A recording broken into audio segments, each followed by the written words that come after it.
Welcome to Visionaries Global Media, your number one source for podcasting entertainment. Visionaries Global Media, envisioning excellence on a global scale.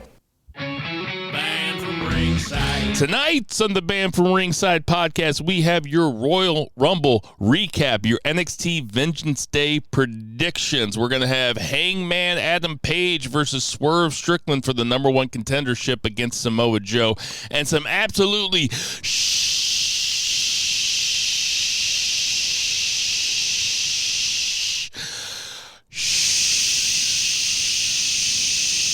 shocking news about CM Punk. That and a whole bunch more tonight on the Band from Ringside podcast. That motherfucker took his second breath.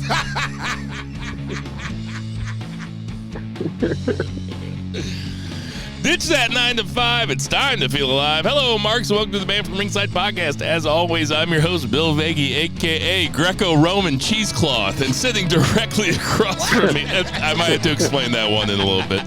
Sitting directly across from me, we have Jason Cornelius Bell. What's going on, JCB? I'm every beefer. It's all in me. And on that lovely note, I ask the congregation to bow their heads as I read from the latest edition of the Band from Ringside podcast, volume 345, chapter 3, verse 14. And the good smart saith, hashtag boo the heels. It's all good, baby. Listen, share, subscribe, repeat. The Holy Trinity of BFR. Got a little nap in. Got a little Red Bull in. I'm ready to do the damn thing. And out there in Portland, Oregon, we have Two Beers Zach Bowman. What's going on, Two Beers Zach? You're from West in the house. Not much, man. Nothing clever today because my brain's not working because I drank a lot of beer yesterday, which is not something I've been doing lately. So Wednesdays seem to be a big day for you in drinking beer. Is that fair to say? I feel like maybe it just happens that way. Yeah. So how many beers are we into? I've been drinking like a month and a half really at all. So Yeah, that'll do it. That hangover's hurt. You're not 40 yet, are you? almost. You'll be 40 in April? 39 in April. Oh, so. my gosh. Fucking A, man. Fine. I really didn't think. So we are coming at you from beautiful St. Charles, Missouri. It's really nice outside. I got flip-flops on. It was 65 degrees today. They call this fall spring. It's probably going to be 5 degrees in a couple of weeks. But as we sit right now, we are sitting on the back porch enjoying it. That AKA, I feel like I have to. So, the Royal Rumble was the other night, and Naomi made her big return, and Naomi's got this kind of stink-facey move where Bayley's head is basically in her butt, and she calls it the rear window or the rear view or something. I thought the rear view was the, like when she jumps and hits the opponent with the back. Anyway, Bayley's face was in Naomi's butt for like a good 5 seconds, and Corey Graves goes Greco-Roman cheesecloth, and I almost lost my goddamn mind when I was watching it. I don't know if that's I Googled it. I couldn't find it anywhere. I don't know if he just made it up on the spot. That's great. But I just about lost my mind, and I just wanted to make sure that I didn't forget it, so just get it out of the way with the AKA.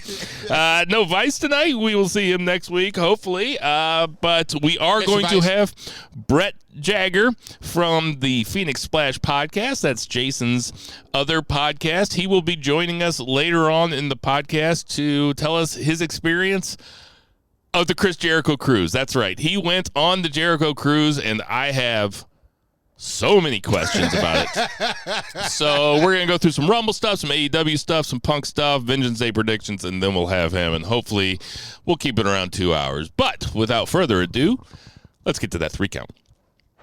1, 2, 3.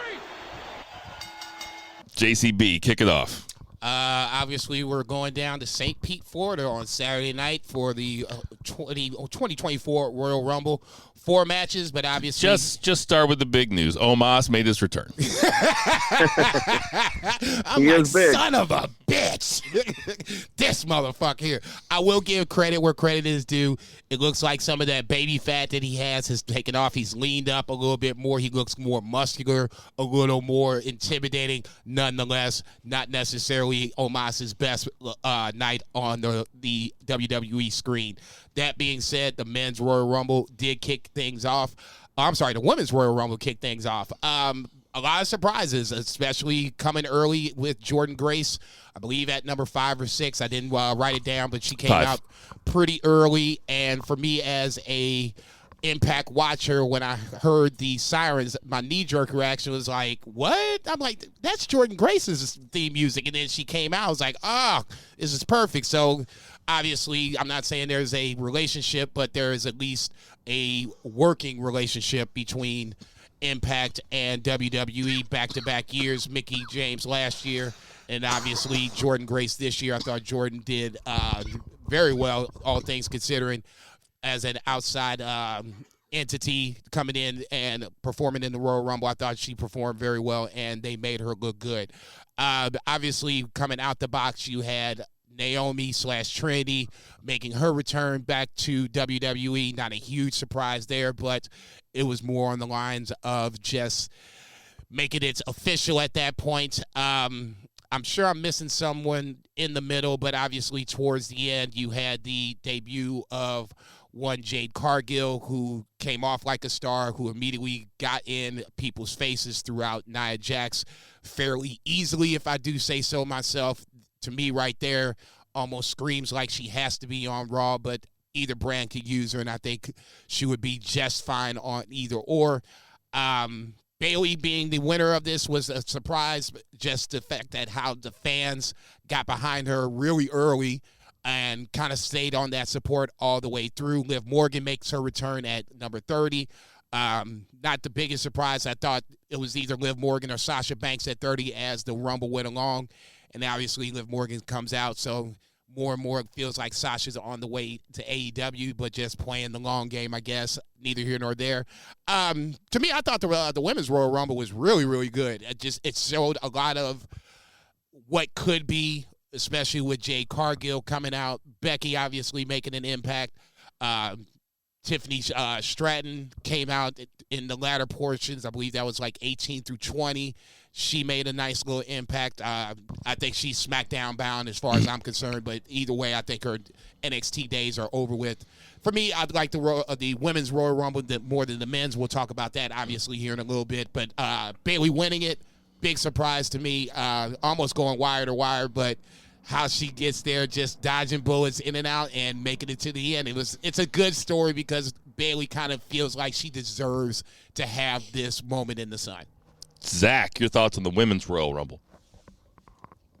The Jordan Grace was quite a surprise. I mean, Mickey James last year, not so much. I mean, it was memorable and it was kind of historic because of the whole, TNA Knockout champ. But it was also Mickey James. Jordan Grace has no history with WWE as far as like she was not a WWE diva. She's, this generation, she's the current champ. And the fact that they made her look so strong, she was actually the highlight of the entire thing until Jade Cargill came out. So her and Trinity/Naomi had a cool moment in there. Her and Ivy Nile had a cool kind of face off. Ivy Nile flubbed up her the dueling suplex, flubbed up her kip up. But Jordan Grace, I mean, she looked like an absolute star, and that was really cool that they brought her out and gave her that stage. Jade Cargill looked like $1 million. She's just going to need ring time. She needs to get out there on the road and just do house shows, really, because she got biggest pop of the entire night from almost anybody. It was crazy. The fans really took to her and saw her as a star, and then the dueling military presses with her and Bianca, I was like, well, that's a fucking feud and a half. Man, that was I don't know how we get in there, but we need to figure this shit out right now. Yeah, because, go ahead. No, I was just thinking Bianca and Jade versus Kabuki Warriors at WrestleMania. Damn that. But go ahead. Damn that, he said. Go ahead, Zach. You playing.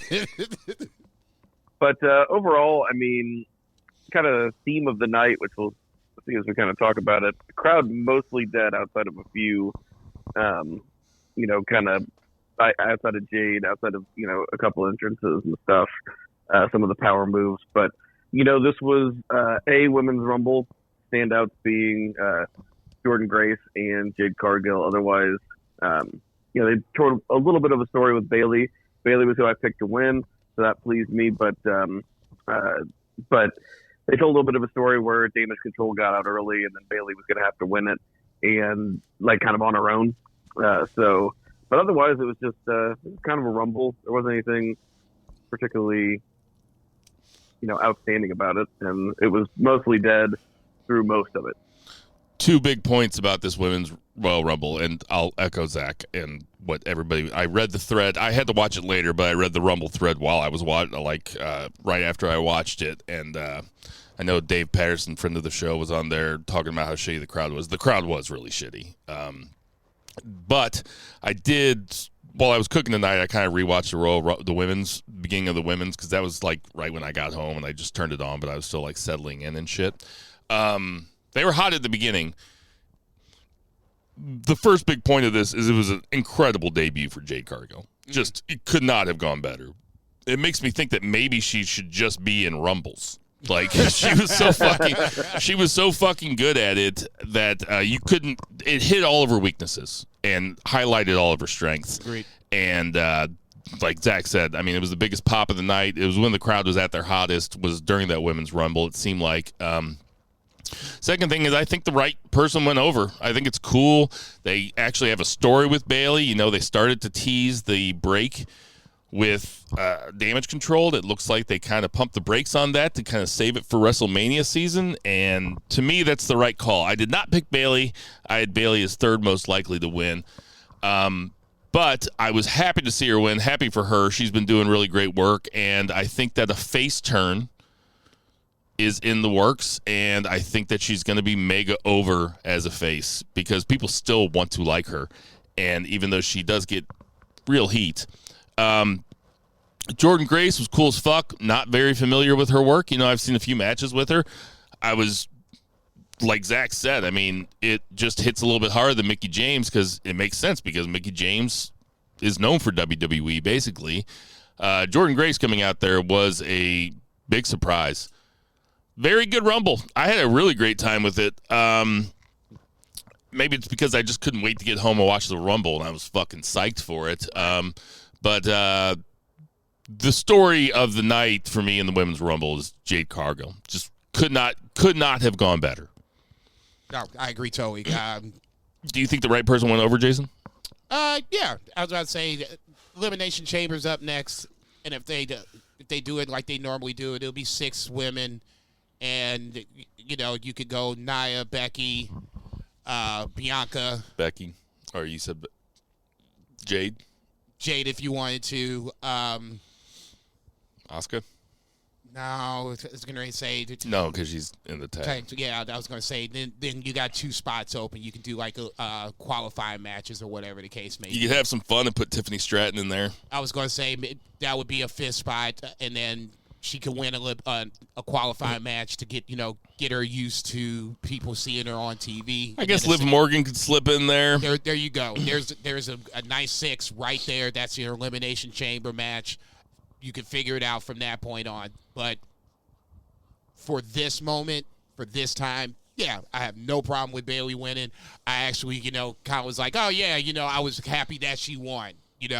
Ultimately, it, like you said, looking long term, this is going to you could already kind of see the friction between Bayley and Io is come back now, even though it kind of died down a little bit. It's immediately back on the Raw segment where Nia Jax comes out and destroys Rhea Ripley.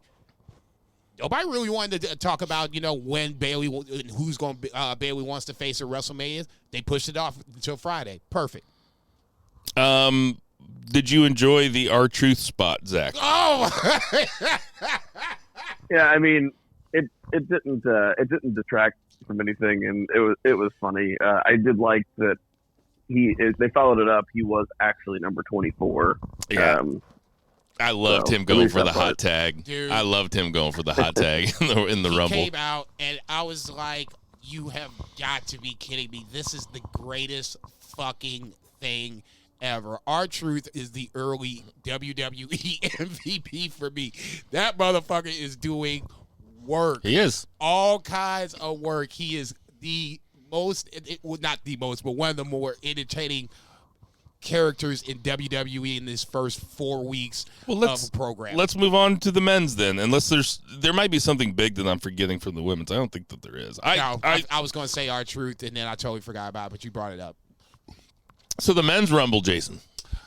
Orton versus AJ versus LA Knight versus Roman Reigns in a fatal 4-way match for the WWE Undisputed Championship. So obviously, with fatal 4-way means no rules, and when you mean no rules, that means some sort of bloodline fuckery, which ultimately did come into play. Solo Sikoa comes out to make the save for Roman Reigns. For me, neither here nor there. Everybody knew how this was going to end.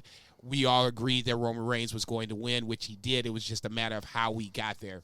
For me, I know Zach is saying House of Torture equals Bloodline, which I had to chuckle about.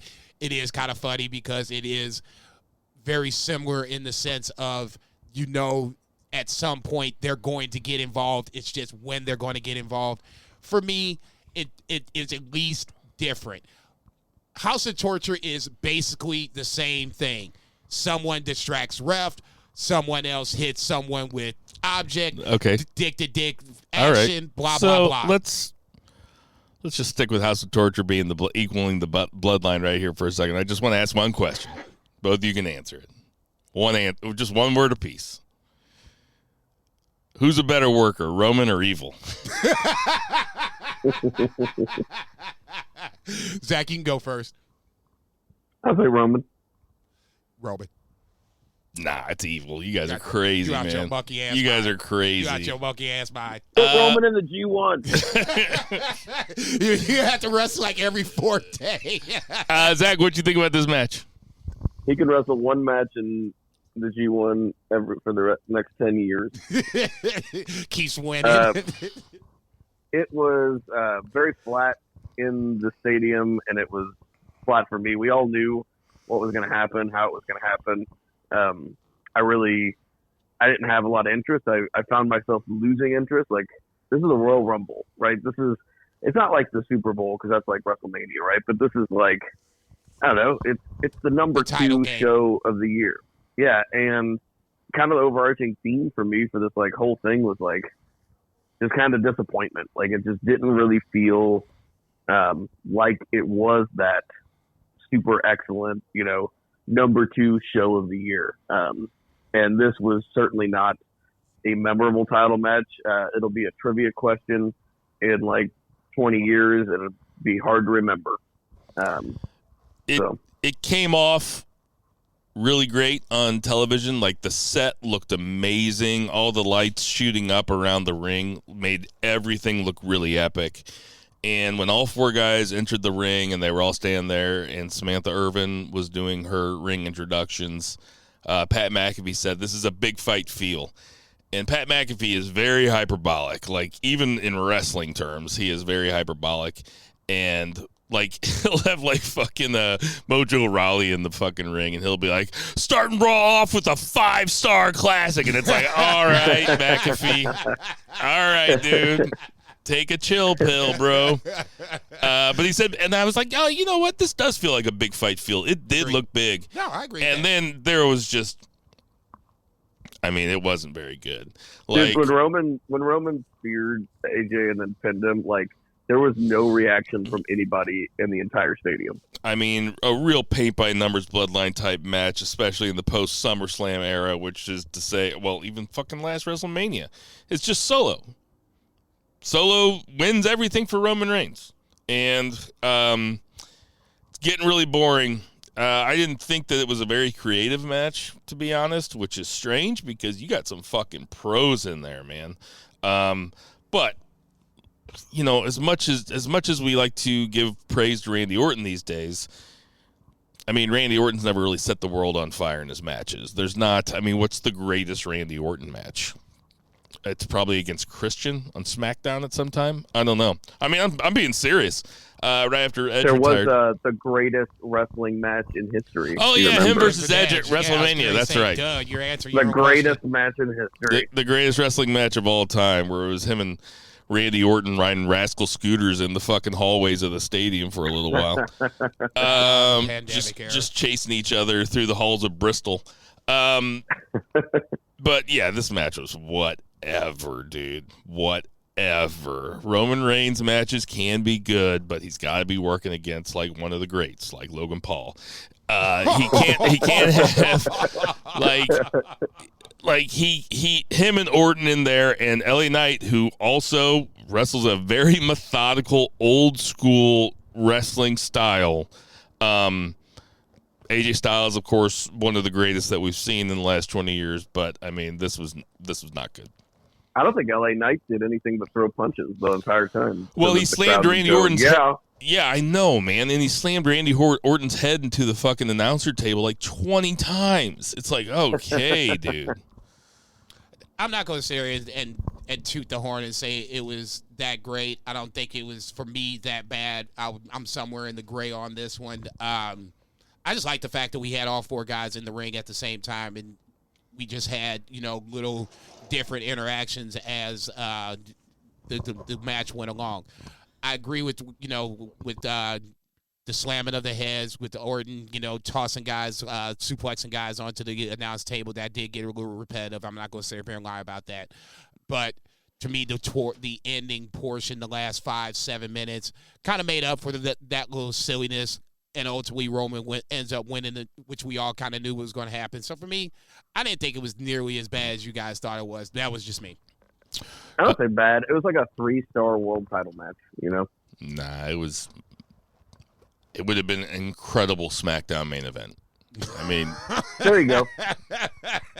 I mean, but like Zach said, like, it's the Royal Rumble, man. We should have high expectations. We should hold them to high standards. Now, see, if this but shit was... Did you see how much money they made? Well, no, go ahead, motherfucker. Earn your check this week. How much money they make? Oh, I don't know. I was just saying, like, Okay. that's just always their answer. It's like, but we broke, Yeah. They broke records, and I guess they did break a attendance record, and they took it from New Kids on the Block. So good for them. See, New Kids needs to have some sort of fucking record. And WWE is just like, not so much.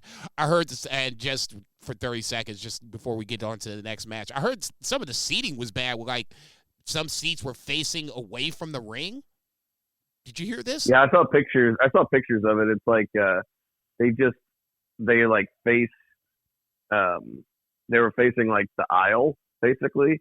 So if you then I would have to like turn my head head to watch. Turn the your match. head the whole time. Oh man, suck my dick.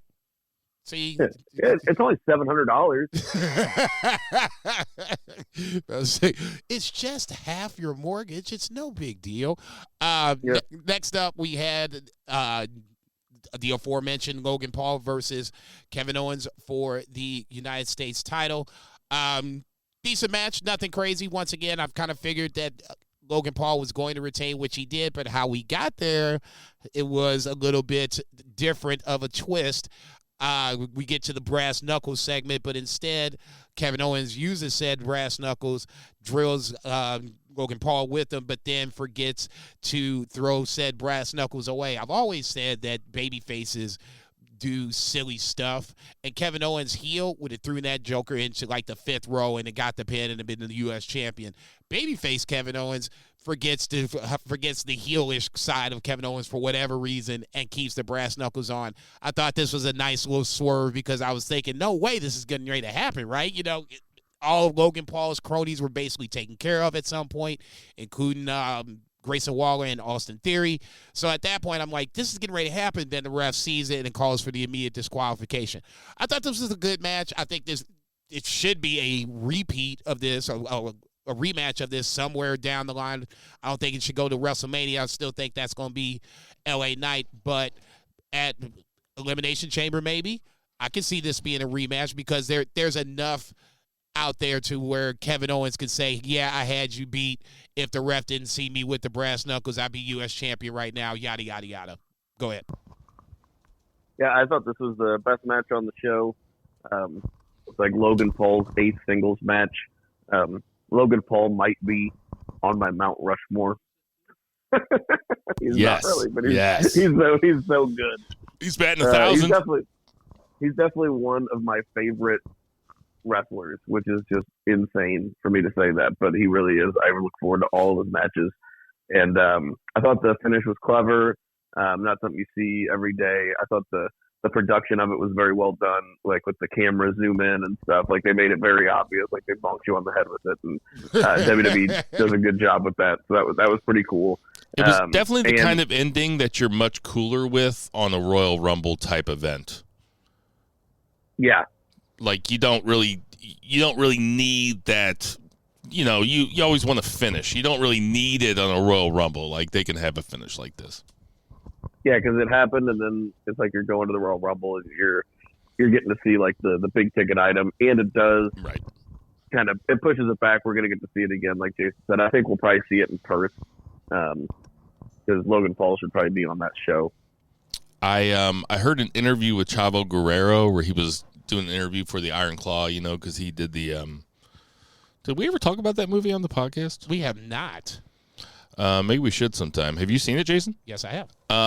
But anyway, Chavo was doing an interview, and somebody asked him, you know, do you think Zac Efron or Jeremy Allen White, do you think after their training with you that they'd be able to like, you know, have a match someday, like an actual match? And Chavo was like, I think he kind of bristled at the suggestion. Like, I'm sure he'd been asked it before, but right. He was like, you know, Logan Paul, and he name-checked Logan Paul. He goes, Logan Paul's great. He's like, make no mistake. But Logan Paul doesn't do what we do.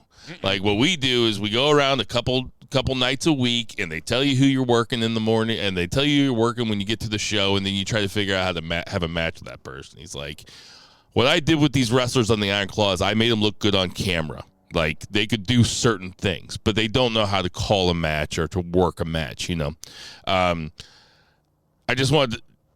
was just thinking that as you were talking about Logan Paul being one of your favorite wrestlers, because I thought that this match was fucking tits. I loved it. I thought that Logan Paul kind of had a different kind of match. And Kevin Owens is, you know, he's the perfect opponent for a lot of guys. Kevin Owens, I was watching, I was like, these guys, I could watch these guys wrestle forever.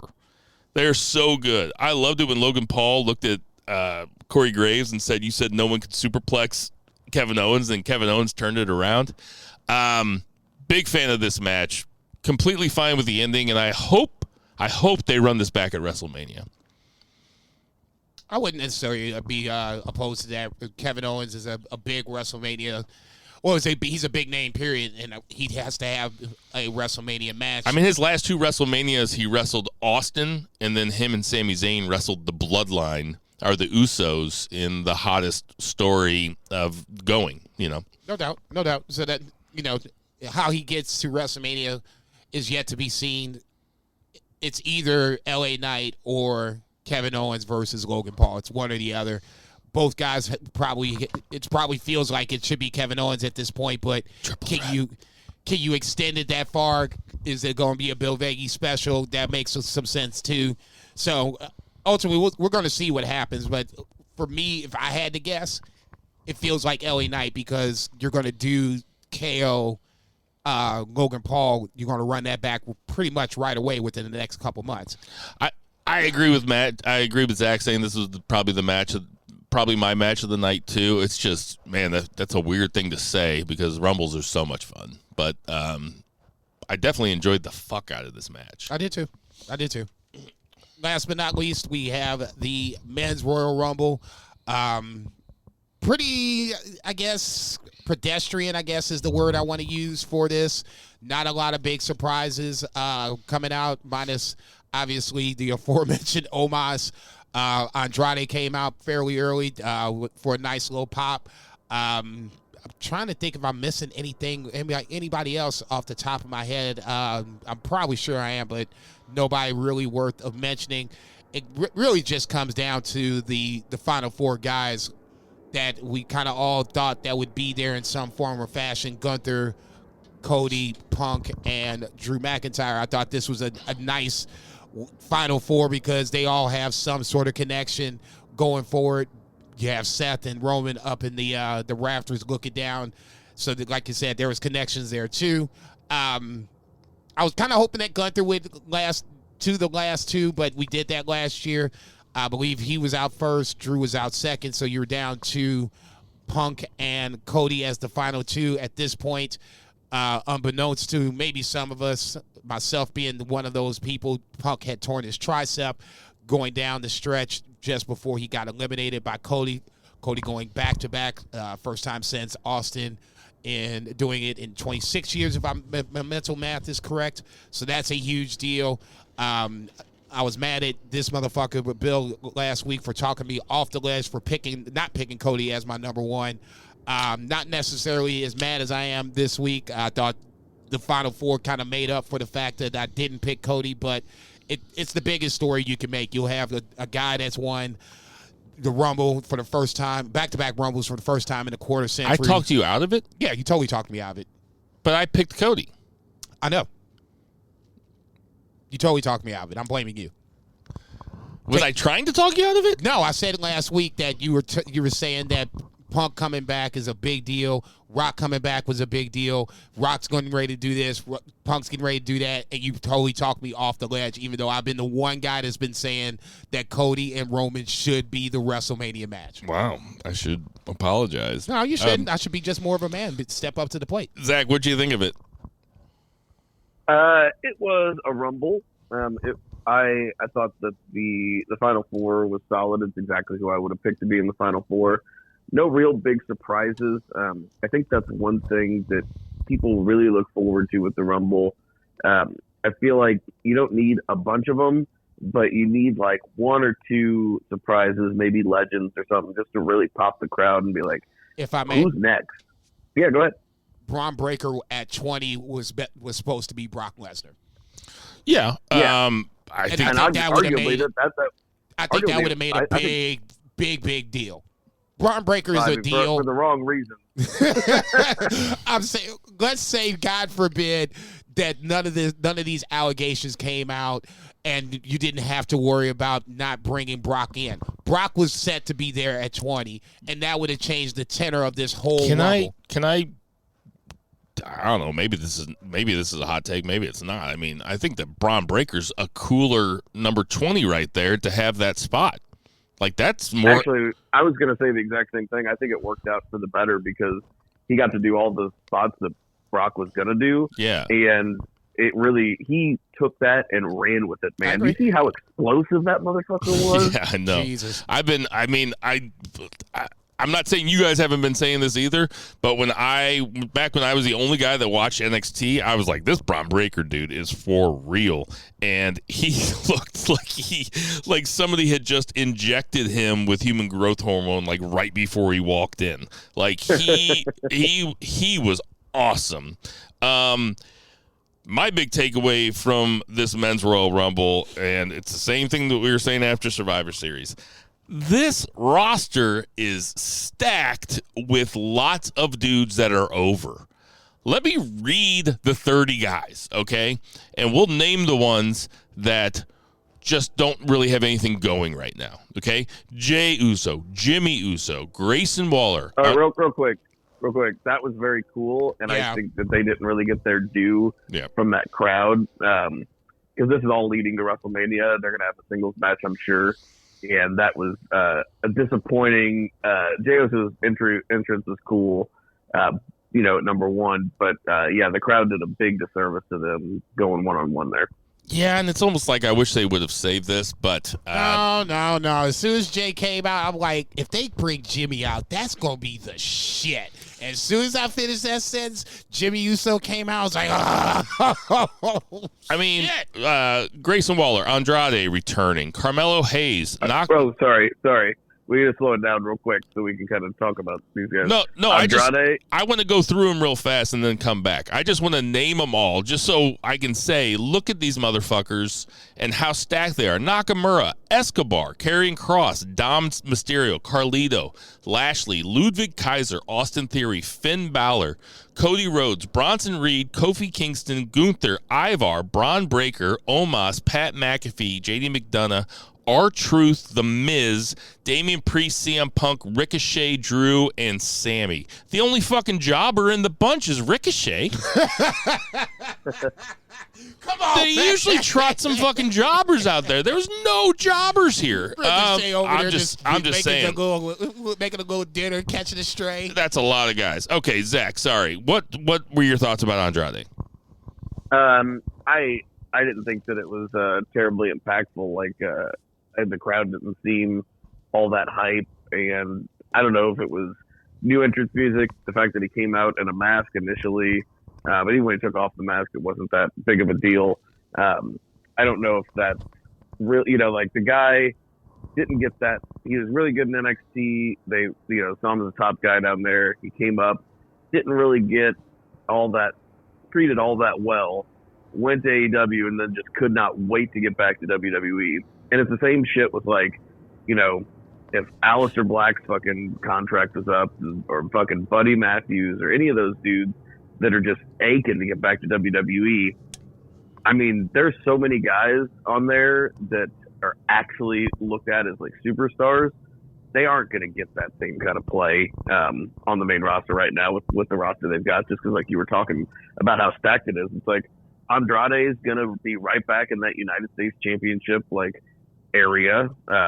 They've got so many guys on top that, maybe it's a bigger stage and stuff, but he ain't gonna get like the treatment that he thinks that he deserves. I don't think. I just don't remember being on the main roster that long. It's like, is everybody really I remember we were real high on Andrade after he had those title matches, after he had the title run in NXT, because he had a couple just absolute bangers. I think one against Gargano. And yeah, that was a 5-star match. There was another one, might have been Aleister. I think it was Aleister Black. That was also awesome. But, I mean, like Zach said, he didn't do anything on the main roster. He went to AEW and basically sat on the shelf for 8 or 9 months before he came back, and then they ran him real hard, and now he's back. It's like, I didn't expect him to get, or I don't, was he expecting to get a huge pop when he came back? I mean, I don't know. Mr. Charlotte Flair? Dude, Trick Williams got a bigger pop than he did. No doubt. Woo! Trick Williams. Did I skip past Trick Williams? No, that was on SmackDown when he came out and made the save. That's right. On Carmelo, and that place fucking erupted. I was like, oh, so Trick's over. Okay, good to know. Yeah. For me, both the men's Royal Rumble and the women's Royal Rumble, just on a subplot level, was what could be. Tiffany Stratton, Braun Breaker, Carmelo Hayes, all people that are going to be on the top of this card in the next 3 to 5 years. They're going to win these Royal Rumbles at some point. To me, that was more interesting. I won't say more interesting, but just interesting just in the sense of you didn't have a lot of surprises, and that's okay. For me, I like surprises. Andrade, I didn't even know who he was until they got real close. So I was like, okay, this is Andrade. Yeah. Outside of that, there wasn't like huge surprises. McAfee late was what it was. The McAfee thing was an egg that I absolutely hated it. I hate to use the word wasted spot, but that almost felt like a wasted spot. We've seen McAfee wrestle. Like, he should get in there and mix it up a little bit. A little bit, but I mean, ESPN probably will, prohibit him from doing such things. So you can have him come up, climb back over, whatever. He wasn't going to win. Whoever was going to be in that spot at 20, fill in the blank, wasn't going to win either. Good. For me, I would have loved to see it if you were going to do it. Drag him on out here too, and just go out with an embarrassment of riches. The Final Four came down to Duke, North Carolina, Kentucky, and UCLA, which I was pretty cool with. I thought, hey, chalk, and chalk. I thought, here are the 4 guys that have a chance to win it, though. So this is cool. What you think about the Final Four, Zach? Yeah, absolutely solid. It's exactly who I would have, if you would have, said pick the Final Four, that's who I would have picked. And it, the Cody and Punk coming down to the 2, I love that idea, because really that's who it was for the most part as far as like favorites. And then there was real drama in who's actually going to win, because they're the 2 fan favorites to win. I was like, Punk is just gassed, man. Like, he is just exhausted. I didn't realize that he was like legit hurt, but I just thought he was super tired. So I didn't notice that he was hurt. So, but anyway, overall, I think standout wise, I mean, very cool for Cody. But standout wise, I think the best part of the entire thing was Braun Breaker, even though Pat McAfee was in that mix, whatever, he came in. I thought that was a total wasted space, like you said. But, man, I think they should put Braun with Gunther at WrestleMania and have him go over and win the Intercontinental title. Ooh, that would be what I would do. That's really good. Give him the pencil. Damn. I like it. Whoa. I like it. Oof. Man, That could actually work. Totally forgot what I was going to say. I think it would have been cool if it was Gunther and Cody as the last two, just like last year. Yeah. I'm glad that Cody went over. I thought it was a nice little touch where Punk yelled, I didn't come this far come all the way back to lose to Dusty's kid, and then he lost. I thought the ending was kind of anticlimactic. Like, he just took him and threw him. I don't know. But can you imagine if Punk would have won and then they would have been like, yeah, he's out for 9 months. Oh. Like, that would have been so bad. Dude, horrible. he sits next to Triple H just chowing down a muffin, talking about how he's old, he's tired, and he works with sex traffickers. You ain't shit. You telling the truth, but you ain't shit. Yeah, man. Tony Khan was a child, but, overall grade for the pay-per-view. C.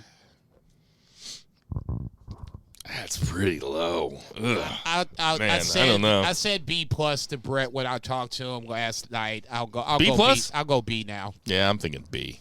Yeah. All right. So cool. Let's get to that 2 count.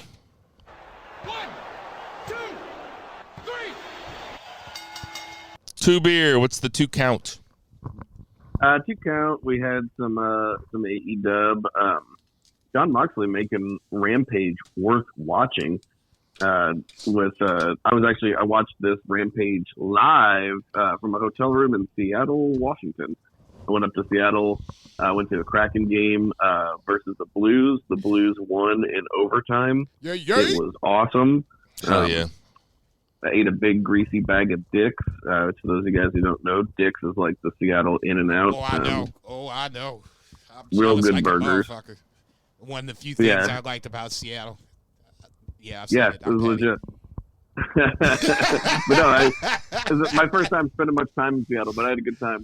And anyway, Lee Moriarty versus John Moxley. We talked about it last week with Shane Taylor, and he did something similar here, where gave Lee Moriarty a lot of this was to set up the excellent opener on the Collision show, though, and. I don't want to belabor anything. We don't have to spend too much time talking about Rampage, but I don't know. Did you guys get a chance to see this? I thought it was a pretty great match.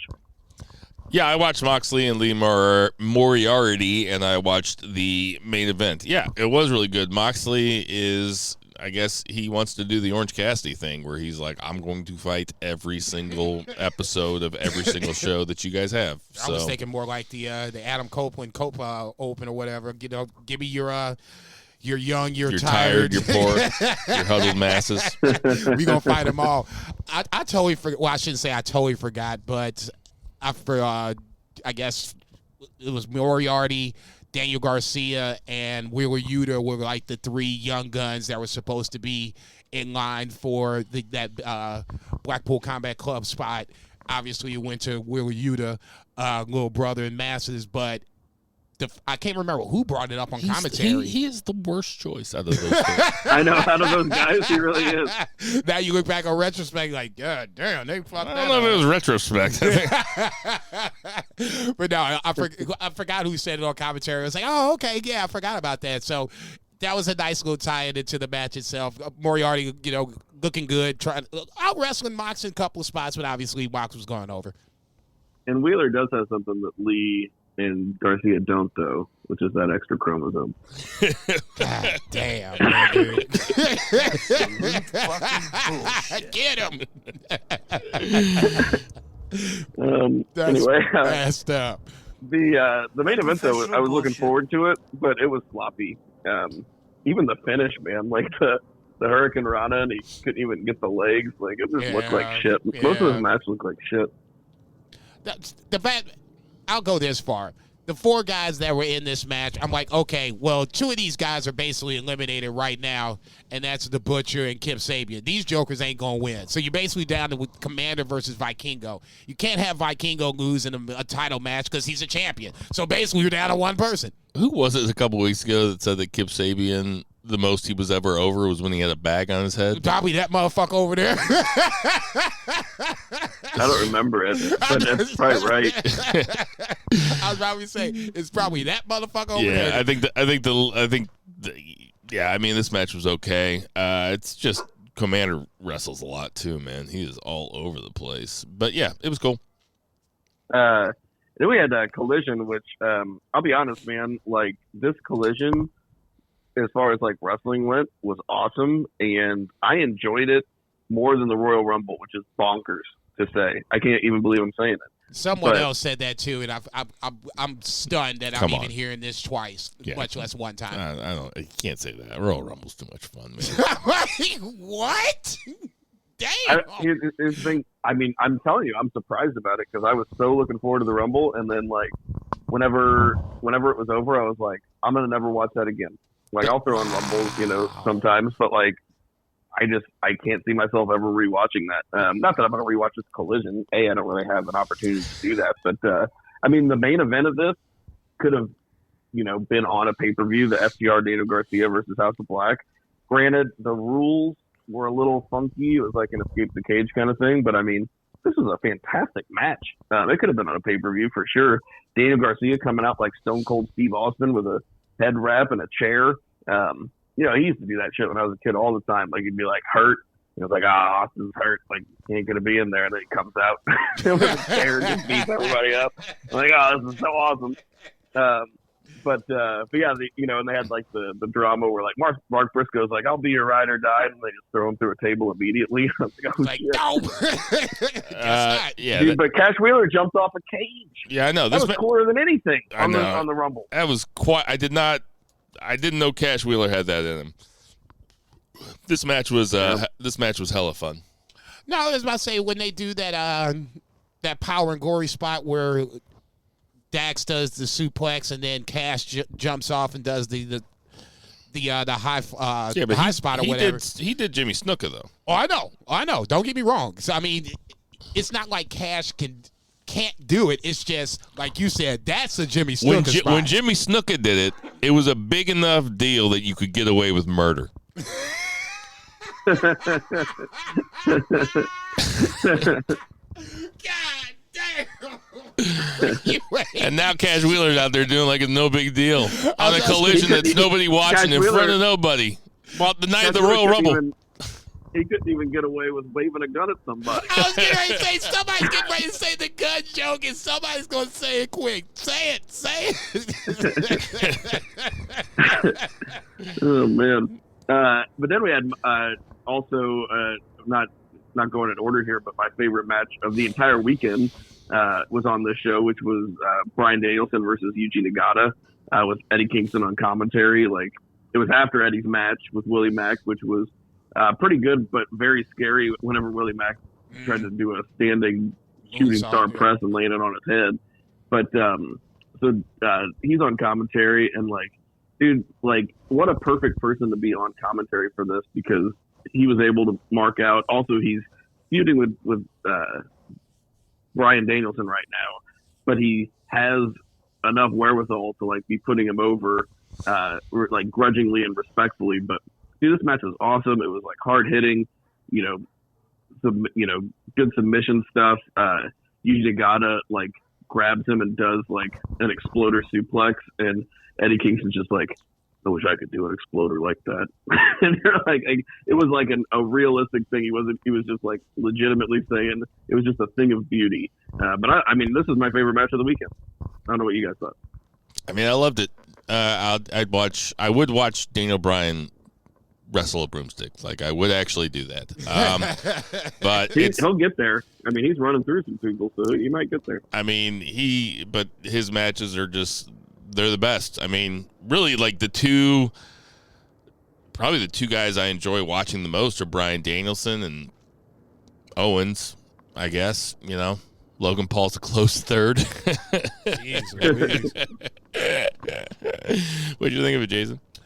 I want to take a step back to the main event, the House of Black FTR Garcia match. Two things. Just one, the escape the cage clause, they have it. It's just, it's rarely used, but, it's one of those things, pinfall, submission, escape the cage, whatever. They just use that one clause as the only way you can win it. So that's a little different. Neither here nor there. Wrestling matches should not have too many rules. I'm not disagreeing with you, brother. I'm just saying that this is just what it is. Number two, FTR and Daniel Garcia, they're going to be that next trios champion. I can't decide which trios champion they're going to beat, but it just, having this match, having them together is getting Daniel Garcia over more as a babyface, because now they're positioning him as such, but then now it's going to give FTR and Daniel Garcia something to do going forward. They should join the Bang Bang Scissor Gang, and they can be God, Jesus. The Bang Bang Top Scissor Guys Gang. That was pretty good for impromptu. That was really fucking good. That was really good. You taking Zach's spot, man. That's like two of this motherfucker, man. Come on, Two Beer. Wake up, motherfucker. Earn your paycheck. Just a big old super group. And then Max Caster's new outline is going to be bottom guys out. Man, how has that joke not been told yet? Right. God, it's only been 2 weeks. Good. It's only been 2 weeks. That's real good. Real good. I gotta let the dog in. It's only been 2 weeks. Okay, so let's not give us too much of a grief because we just came up with that motherfucker. I'm sorry, 3-Ray. Go ahead. No, you're fine. Speaking of sexual innuendo, we had Tony Storm on commentary for Mariah May and Lady Frost. Whenever Tony, she cuts this promo and she's just talking about how they are knuckle deep and there's no pulling out now. Man, so good.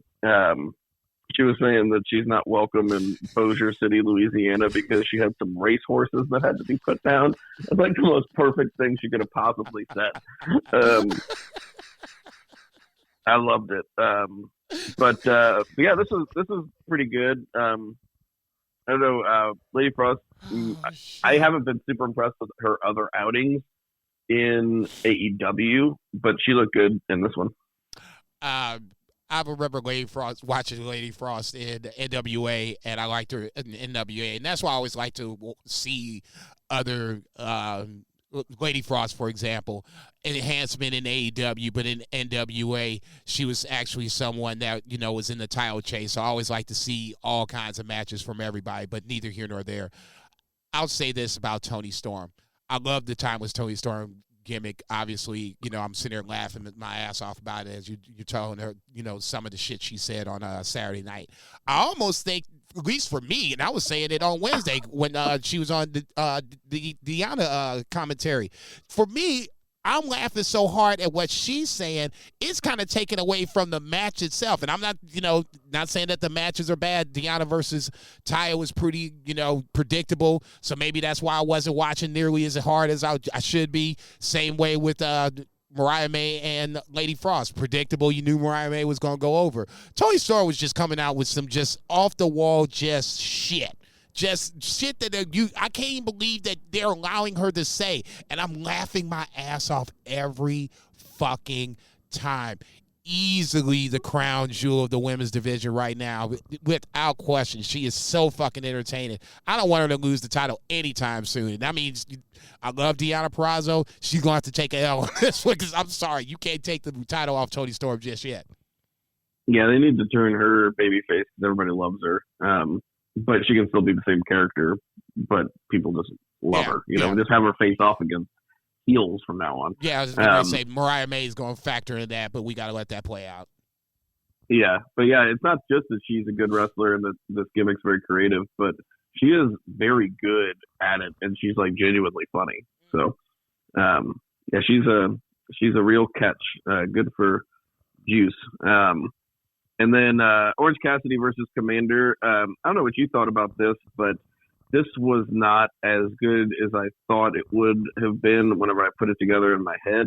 But I think maybe it was like they tried to do a lot, and I don't know that Komander speaks a ton of English. And, you know, I think that might have been it. It just seemed a little, I don't want to say sloppy, but just like not 100% crisp. Yeah, a little bit off. You know, everything's kind of maybe half a step off than what you would think, because both these guys are so fantastic. So you agree? You felt kind of the same way? Yeah.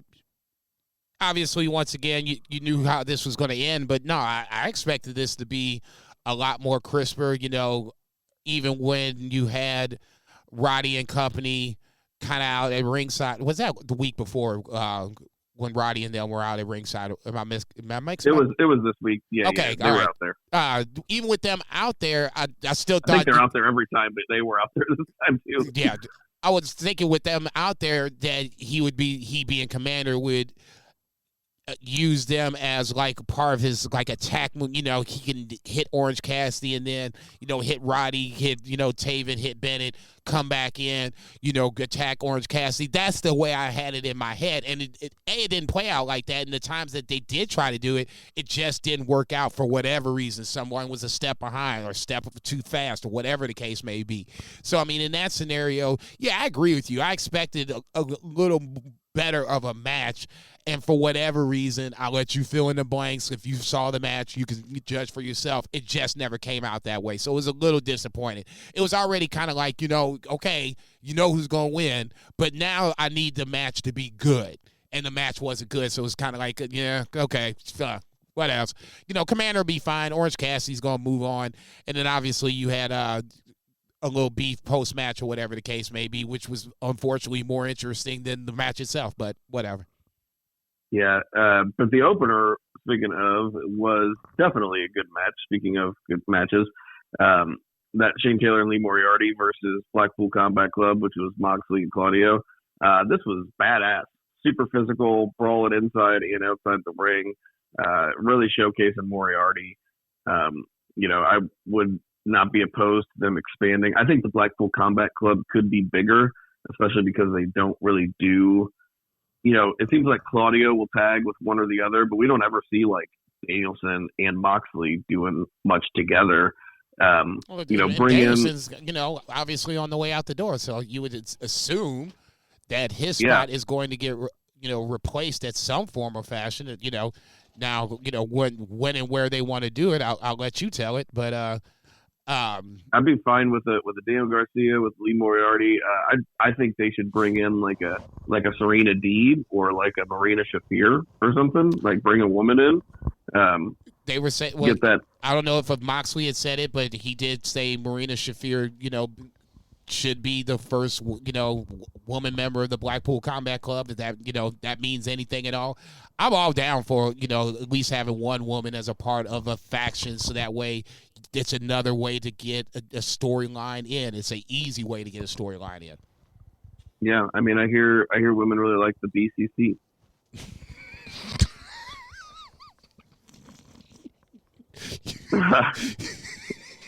Thank God. Okay, now that door is closed. So Aaron was like literally standing right here when you said that. She couldn't hear. I know, that's what the great part about it. You just said it. I'm just like, this is an amazing line. The BCC. That's good. You should have asked her. She was right there. What did say that goddamn word? Her husband's sitting right here, for Christ's sake. I can't. I don't know how to work her computer. Who knows what she's got saved on there? But Moxley wrestled Hardy on to open Dynamite, and like this was a fine match. Moxley was on every show, but hold on, I do want to say that I never got to say this line, but you were saying you like Collision better than the Royal Rumble, and I was like, well, Collision had one thing that the Royal Rumble didn't. Matt Menard, my dude. Look at you, man. Damn, you a flip-flopping ass motherfucker, boy. I swear to God. I can just admit when I'm wrong.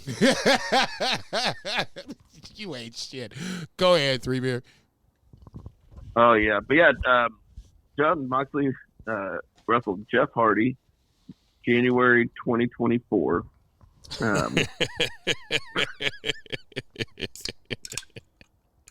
So overall, this match was just okay. This show overall was just kind of okay. Next week, though, as we talk about things like angles, next week is looking so good. But yeah, I mean, what you guys think of this match? It was fine. Go ahead. It was better than I thought it would be, but I had pretty low expectations. So No, I did too, and I'd be lying if I said otherwise. I guess the relaxed rules or whatever they're calling it, where you could basically just, do anything without killing each other, it helps Jeff Hardy in Jeff Hardy style and ultimately getting the match over. Swerve was last week, same thing. Now this week with Moxley. So you got guys that can, basically keep up with this hardcore, or for a lack of a better term, match that you have going on. I guess at least they're telling a story with them. Yeah, Moxley getting the old fuck you at the end. His face somewhere, that's got to be some sort of meme or something. I mean, that was the best part of the whole thing. He looked at Jeff Hardy, was like, dude, what the fuck is wrong with you? He did have a really funny look on his face. Yeah, I was like, I will kill you. Yeah. You do that shit again. So, I mean, that part was the interesting post-match part. And then, one of the interesting post-match parts. I'll let you talk about the other part, 3-Beer. Yeah, it was a perfect example of Moxley and his, great, comedic timing that he never should have let Vince McMahon see. Because I mean, that's about right. That's about right. That gas mask. The gas mask. Yeah. God damn. So, he really is funny, though. I don't know if I showed you guys. I found, some, it was a Dean Ambrose, clip, and he was cutting a promo on EC3. This was, that's an insane thing to even say right now. Yeah, but that too. Yeah, it was whenever he was kind of feuding with Nia Jax. But man, talk about just making chicken salad out of chicken shit. He fucking just murdered EC3 harder than EC3 murders himself on Twitter. Anyway, sorry, I'll get back on track here. We had the singles debut of Toa Leona, who was a very impressive Samoan wrestler, versus Hangman Adam Page, who was a very impressive Virginian wrestler. And I was wondering where you was going to go with that one. This was not necessarily just your typical Page match. He gave Toa Leona a lot. I think he made him look really good, and I don't think Toa Leona needs a ton of help in that. But as far as singles matches, not something we've seen. I don't think Hangman gets enough credit. He is an absolute fantastic wrestler, and I think he does do a lot, especially with the Swerve feud. He's doing a lot to help still carry the promotion, even though he's not the champion. Yeah, he carries himself like a main eventer, and he wrestles like one. So I'm always happy to watch a Hangman Page match. Really looking forward to the match next week. That's going to fucking rule. Wasn't Taya Leona in Bad Boys? Wasn't she married to David Duchovny for a while? Wasn't that her name? It was Taya Leone? Yeah. Hey, man. Tia Leone? Taya Leone. He's Toa Leona. She's Taya Leone. Come on, man. I'm never going to get that right. That's so funny. Hey, man. I'm never going to get that right. Hey, man. I'm going to need you to act right. Say him right now. Say the wrestler and then say the girl. The girl is Tia Leone. No, just say him kind of fast. No, which one's which? I mean, of course Go you're ahead, gonna Zach. fuck that up. Taya Leone and Toa Leona. Ooh, pretty good. Not bad for the English majors. Not bad. Lots of vowels. No, I agree with Zach. I thought Toa Leona looked really good for and I thought he would be a nice not competitive, but just nice physical matchup for Adam Page himself. They just rang the bell and just let him come out and swing. And I think that was the best way to make Toa Leona look good. Those Gates of Agony dudes, they rule. Yeah, and once again, I was watching the match. I'm just like, man, they're not tag team champions. I just don't get it. I mean, not even really feel like they're even in the mix for tag team titles, Now it feels like they're kind of going to break them up from Brian Cage a little bit, so maybe this will be the opportunity to do it. But the fact they're not even being mentioned as a tag team just blows my mind. We had Wardlow versus Komander. It went exactly how you would think. Although Wardlow looks like he got hurt in this match, so he was looking pretty angry at the end. Saw on Twitter that he got checked out from the doctors post match and everything's okay. So whatever it was, he walked it off. We had kind of a continuation of the Chris Jericho Don Callis situation with Chris Jericho versus Kyle Fletcher. Good for Kyle Fletcher. He's like the ROH TV champion, which I did not realize at all. But I just don't have time for that shit, man.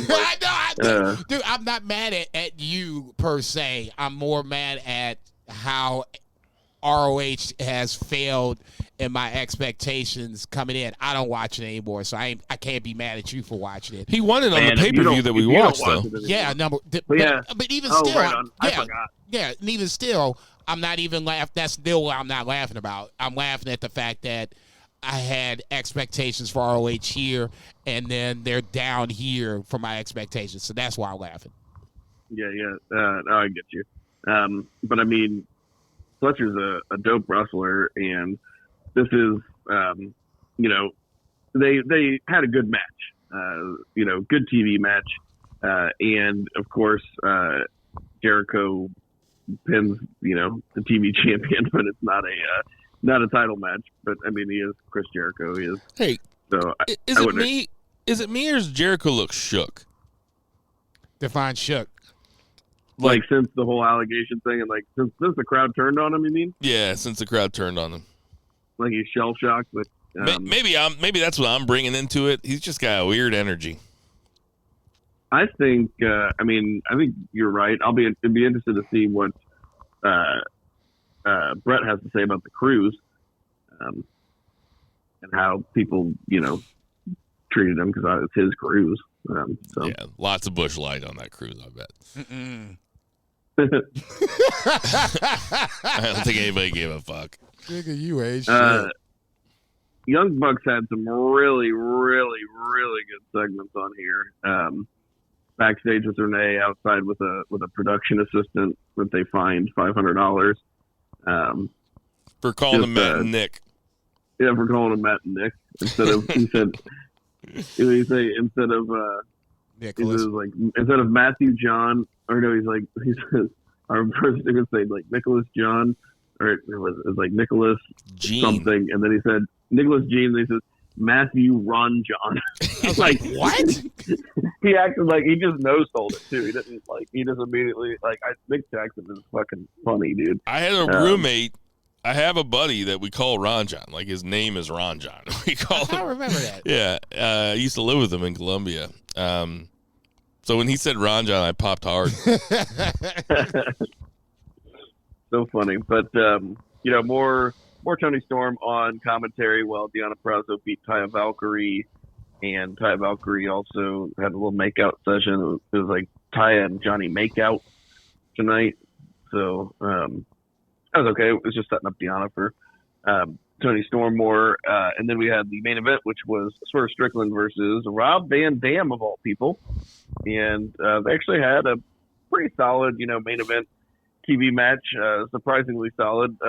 It was a hardcore match, so RVD really got after it, and Joe was on commentary, which was cool, and but yeah, overall it was a fine episode of Dynamite. Pretty standard, nothing like that Collision, but it sets up a fantastic next week because we have Sting and Darby Allin versus the champs, Ricky Starks and Big Bill, and they had a nice face-to-face with Tony Schiavone between them. But that's going to be awesome because that is Sting going for a title before his retirement. I think that match is huge. We have Adam Page and Swerve Strickland 3. Both of the other ones stole the show on the shows that they were on. Absolute bangers. I mean, that's like a pay-per-view level main event. What else do we have next week? Is there? Did I miss anything? I really liked when Sting at the end of that sit down with Ricky Starks and Big Bill said, "I've always hated talk," which is like me saying, "I've always hated dunking basketballs." It's like, yeah, dude, it's because you're not good at it. It's because you can't do it. 2 years not saying a word. God damn. The most popular he ever was whenever he was completely silent. That's 2 years. Up, dude. Yeah. That's your hero, man. You just Figurative bag on his head. Jesus But Christ. it's so. I mean, he's a totally. He's still. I mean, I love Sting. I still do. If I met him in real, he's one of the few people if I met in real life I would like really mark out for. I mean, I can still poke fun because I've never really thought his voice matched his body. I don't know what it is. Like you act like he's Mike Tyson or something, man. No, it's not like that. It's not like that. It's just the coolest he ever was. When he didn't say a word, and that was the coolest he ever was to me. When I was a kid, and then whenever like the first thing that he said, I remember the first thing that he said whenever J.J. Dillon took the title off of him after the terrible Starrcade '97. It was on an episode of WCW Thunder, and he just grabs the mic and he says to J.J. Dillon, he says, "You got no guts." And that's all he said, and I was like, 2 years. And that's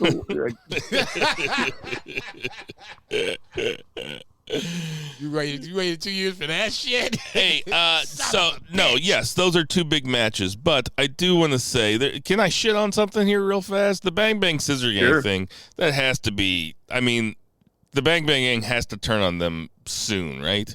They're not going to ride this thing out, right? Because that segment on Wednesday night was bad. Max Caster is in this zone now where he tells like only inside jokes, and it's really bothersome to me.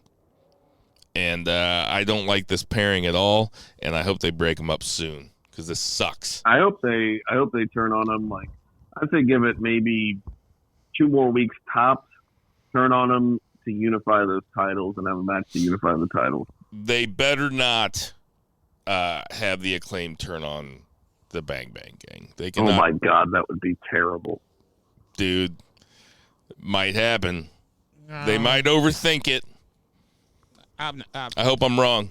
I'll go with just speaking of overthinking, and then if you want to move on, we can. Obviously, we have the tag team title match. I think the third match you might be thinking of, Zach, is BCC versus the CMLL guys. But oh yeah.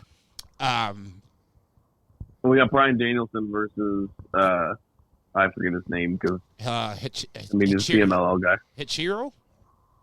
It's like Hechihiro or something. Thank you, Hechihiro. That's probably not right either. No, it's HECHICERO. You know, goddamn. Look at you, you fucking journalist. As a journalist, I usually write things down, but I forgot to. And you just busting out the spelling. I had to put it on Twitter, so that's the reason I remember it. Those 3 matches are going to be the big matches on next week's SmackDown, but just Sting and Darby versus Big Bill and Ricky Starks. There was that last segment just before the main event where the Bucks and Darby Allin crossed paths. They had a little beef, and then I think it was Nick that said, maybe we're going to have to get their attention. We're going to have to get their attention next week. I'm just throwing it out there. Sting and Darby's been undefeated all the way up to this point. The Bucks could get involved in this match. I'm not saying that they're going to cost them the titles, but I would be a little surprised if they weren't somewhere involved in next week's match. I'll go that far. What do you guys think? Early prediction. You think Sting and Darby win the titles or no? My hope is no. My gut is yes. I think they're going to. Yeah, I think they're going to, too. I just can't see. I mean, I think we've said it for a while. I'm not going to pick against Sting until... I got to see it. I mean, if I lose picking against Sting, I got to feel pretty good about that. The only reason I see them losing is the Bucks get involved. If it's straight up and no fuckery, I can't see Tony Khan not putting Sting and Darby over for the titles and then having them drop it at a later point, or just have Sting, retire with the titles and then you figure it out from that point on. I can see that happening too. I hate that. I'm not saying I like it. I'm just saying I can see it happen. But yeah, big show next week. Big show next week. All right, that's gonna do it. Is that it on AEW, Zach? That's all we got. Let's get that 3 count. That's all we need. 1, 2, 3. Greco-Roman cheesecloth. That is so gross. That's somebody's ass is in your face. Sorry, millennials. So the 3 count is CM Punk tore his tricep and he's going to miss WrestleMania. Massive news. Massive news. People were penciling him in at WrestleMania for some big matches. Zach, what are your first thoughts when you heard the news? First thoughts were I prayed for this. No. Unprofessional bullshit. Man, what a great promo from Drew McIntyre. They need to have- I mean, that's a major league promo. He said that shit. I was like, what? That's a major league promo, dude. It's my promo of the year so far. But yeah, first thought, it's like that Patrick Stewart meme. I'm like, mild shock. And that's about it. It's like, oh, CM Punk's injured again, and I'm going to jerk off tomorrow. Like, these are all things that... Jason. These are all constant. Phil Brooks like will death not... and taxes and CM Punk getting an injury. God, how bad would it have sucked if he would have won the Rumble and then not been able to make it to WrestleMania? That would have just been the absolute just smack in the fucking face. I love the fact that I think it was Zach brought it up on Friends of BFR on Facebook. If you're not joined Friends of BFR, shame on you. 1, then number 2, go out and do it. I did get mad when CM Punk jumped into the crowd, but that's different than what this happens here. This happens to anybody. The move didn't look like anything. Right. It's just now CM Punk has gotten to the point where we had said it beforehand when he came over, you could only use him sparingly, 15, 20 minutes at a time, nothing more than that. Now it's getting to the point where I don't know if you can use him at this point. I mean, it literally feels like every time he goes out, he is getting hurt. The fact that we have to put whatever plan that was in place aside because I felt like that Cody-Seth segment on Monday night was a direct result of CM Punk getting hurt. If Punk didn't get hurt, I don't think we get that segment. Maybe there's just me overthinking shit again, but that's just what I do. Neither here nor there. It's a damn shame because I would be lying if I said I didn't get invested in the Punk Cody at the end of the Royal Rumble, and then I was thinking as Punk's looking up to Cody, I was like, okay, not a big deal. Elimination Chamber's around the corner. Punk will be in it. You can still continue this tease of whatever you want to do. Now this motherfucker ain't gonna be in this shit. Drew's acting a goddamn fool, and if he is not re-signed or his contract is coming up, you need to go ahead and re-sign him. He is doing some of his best work post-pandemic champion that he's done on the main roster, period, point blank. So this is they're going to have to think on their feet here because I got to think they had WrestleMania pretty close to set in their mind. And this throws a big old wrench into the machine because CM Punk was probably slotted for the main event night 1 at WrestleMania. I think that's kind of the conventional wisdom, and I'll go with it. I thought it was going to be him versus Seth. So, now who does Seth face? Seth Rollins comes out on Raw and cuts a promo basically I thought it was really bad. I thought it was a really bad look from your champ. He basically begs Cody to challenge him at WrestleMania. I think that makes you look weak as fuck. What do you think, Jason? Not a big fan of it. It's kind of like what Three Beer was saying about Kyle Fletcher getting pinned on TV as the TV champion. I was just kind of like, ugh, come on, man. I'm saying you got a whole roster in the back that could do this shit. No need to have your TV champion getting pinned here. It does kind of appear for Seth to look like he's in a lesser, weaker position. He's a champion just like Roman is. So I don't see why he has to come to, I hate to use the word beg, but that's the first words that's coming out of my mouth.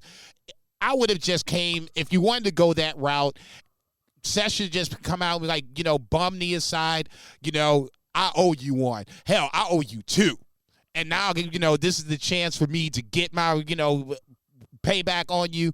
I don't care about this knee. I'm ready for you and me to, be the main event.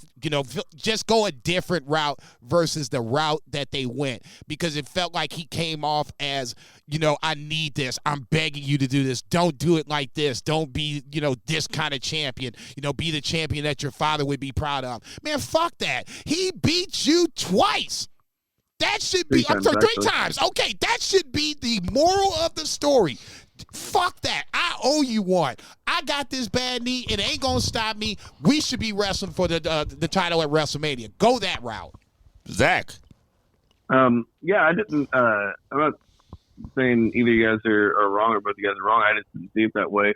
I kind of saw him come out and kind of putting his title over Roman's and really kind of digging in at Roman more than kind of begging Cody. I thought it was kind of cool. I thought it was something I did not expect, and it was something that I think is also clever because we have a little bit of time between then and now, and then they can stretch it out, pop some ratings, make it a little bit less obvious, a little less telegraphed. But I totally see your guys' point. It just wasn't my initial reaction. I mean, I was okay with it. I see the point that you're making too about it being. I mean, it was all about Roman. Like, it was almost like putting over Roman as a bigger beast than he's already booked. I mean, that's how it seemed to me. It was like, well, do we have to talk about him all the time? Does he always have to be the one that we talk about? The end. So he's affecting this belt also? The end of the Royal Rumble. All roads lead to Roman. Was Cody pointing up at Roman. I'm like, okay, well, this is taken care of. Check. So now we're doing Seth Punk. Check. So in my head, I'm already like, okay, so we got, a little bit of WrestleMania. The main events are pretty much set. I mean, now I'm sitting here thinking about, like, is that really terrible booking? It is kind of wild just to have such a fucking dominant champion. It is just, I don't know. It's just so unique compared to what we've seen. Yeah, I mean, I don't know. It's fucking crazy. But this is why I'm glad they have a second title. Who is, of course, no doubt. Imagine the Hulk Hogan days. Who is Gunther going to face at WrestleMania, Zach? Gunther, I hope Braun. And then Braun beats him. I think Seth is going to wrestle Drew, and I hope Drew resigns and beats him. I can't see Gunther losing at WrestleMania. Really? I think that he's had such a great year that the type of thing that they do is not have guys like that lose at WrestleMania. He has not won the title yet, the big boy. Him losing kind of promotes him, though, I feel like. I could see him losing like the next night on Raw. I just think at WrestleMania, he's the type of guy that they'll give a win to because it's WrestleMania, and they're weird about that. He got one. He got one last year, and he's gotten wins for the last. I mean, I don't know. I'd be surprised if he held it until Mania and didn't lose it. I can see him losing it before Mania.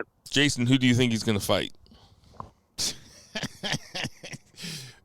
Gunther's like fucking rolling. We're running out of options at this point. I think it's Seth, title for title. Honestly, I was going to shit on that, but then I was like, wait a minute. Ultimate Warrior and Hogan did it, and it was Intercontinental versus Hogan's heavyweight championship. I wouldn't be totally against it. You give both.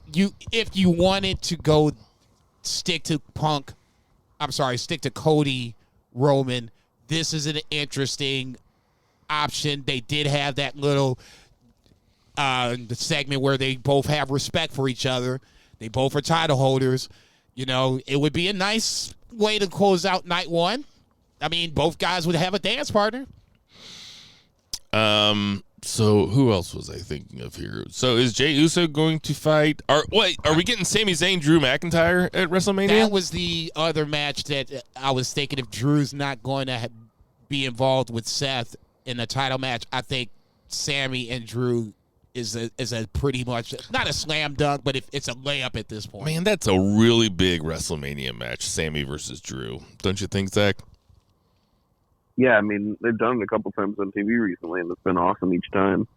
Gave them time on a stage like that, would be even better. Could really be the type of match that steals the show, at least for one night or the other. Agreed. What else? Oh, so Jey Uso, I mean, thoughts?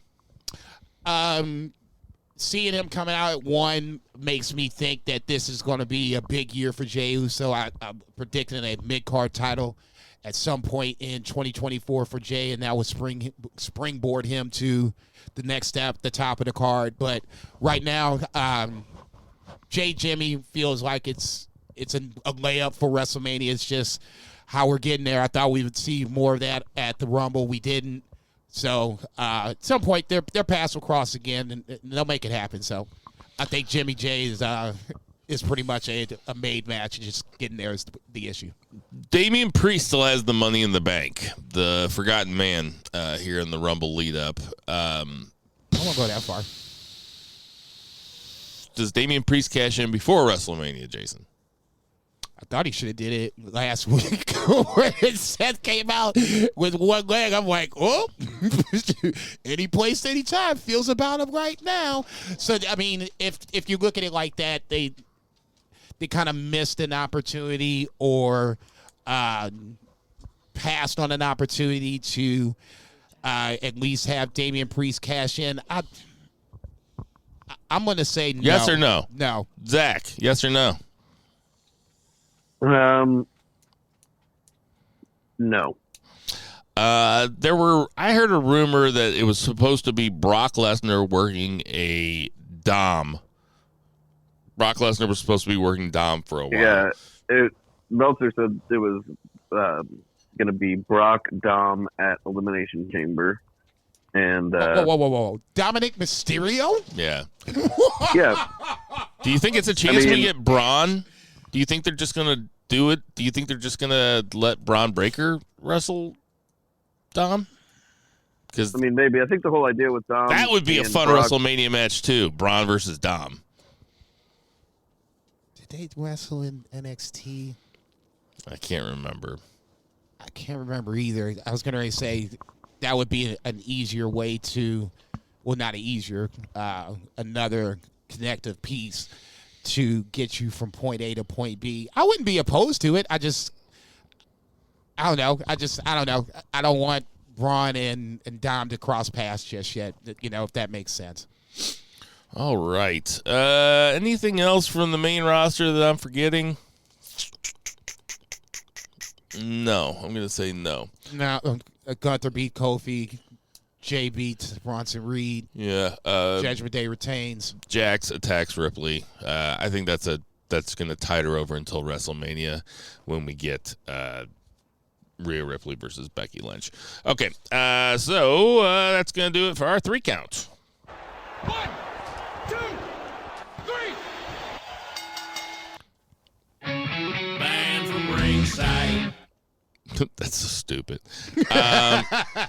So let's get through our predictions real quick, and then we're going to have Brett Jager on to talk about the Jericho Cruise.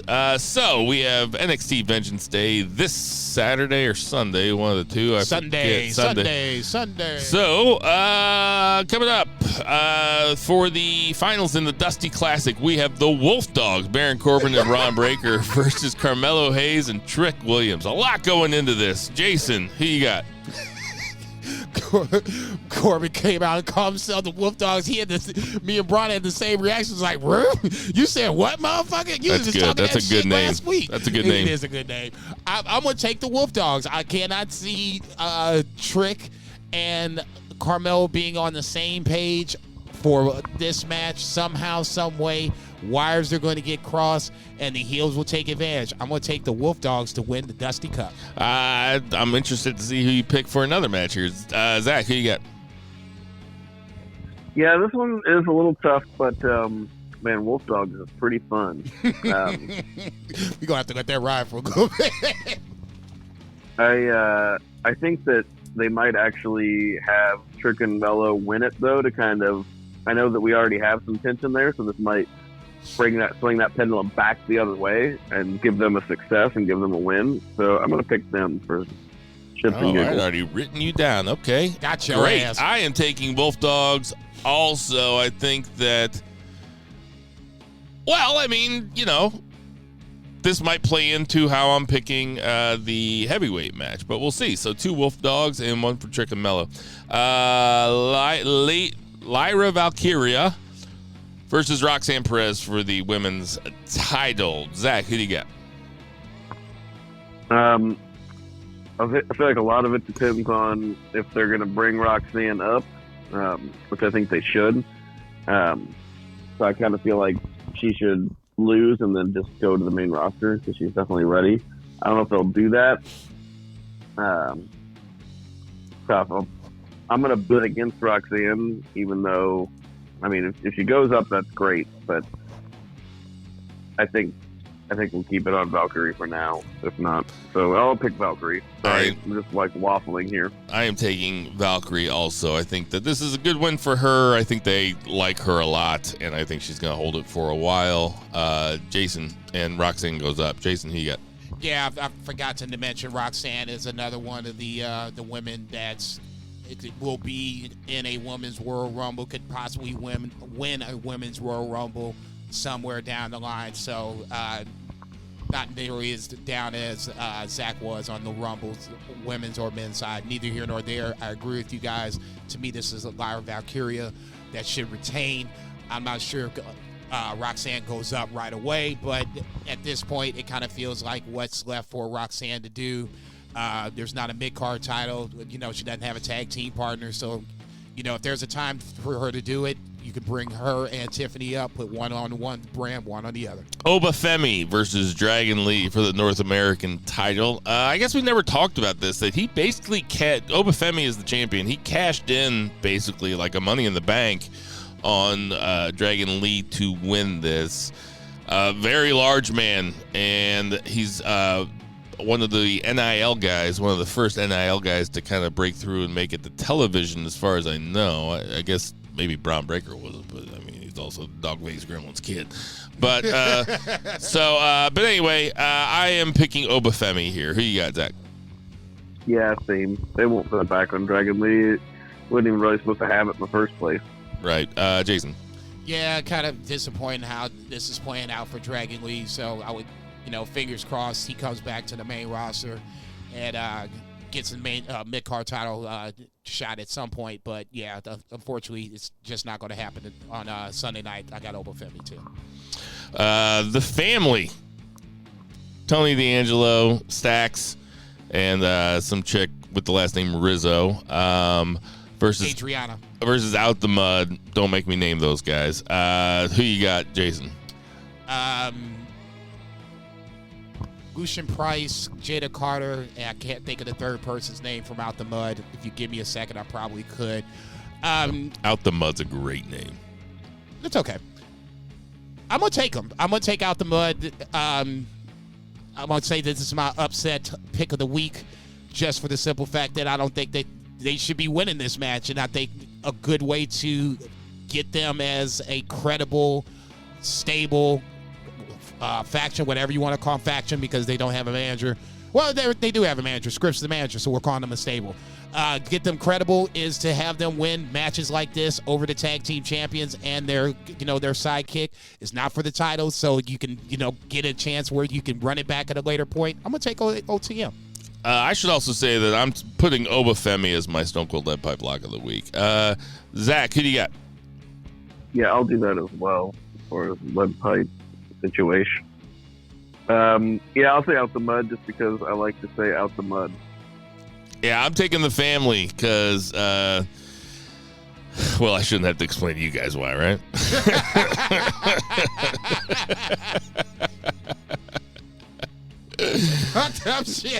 Just fucking around. I just think Tony D'Angelo.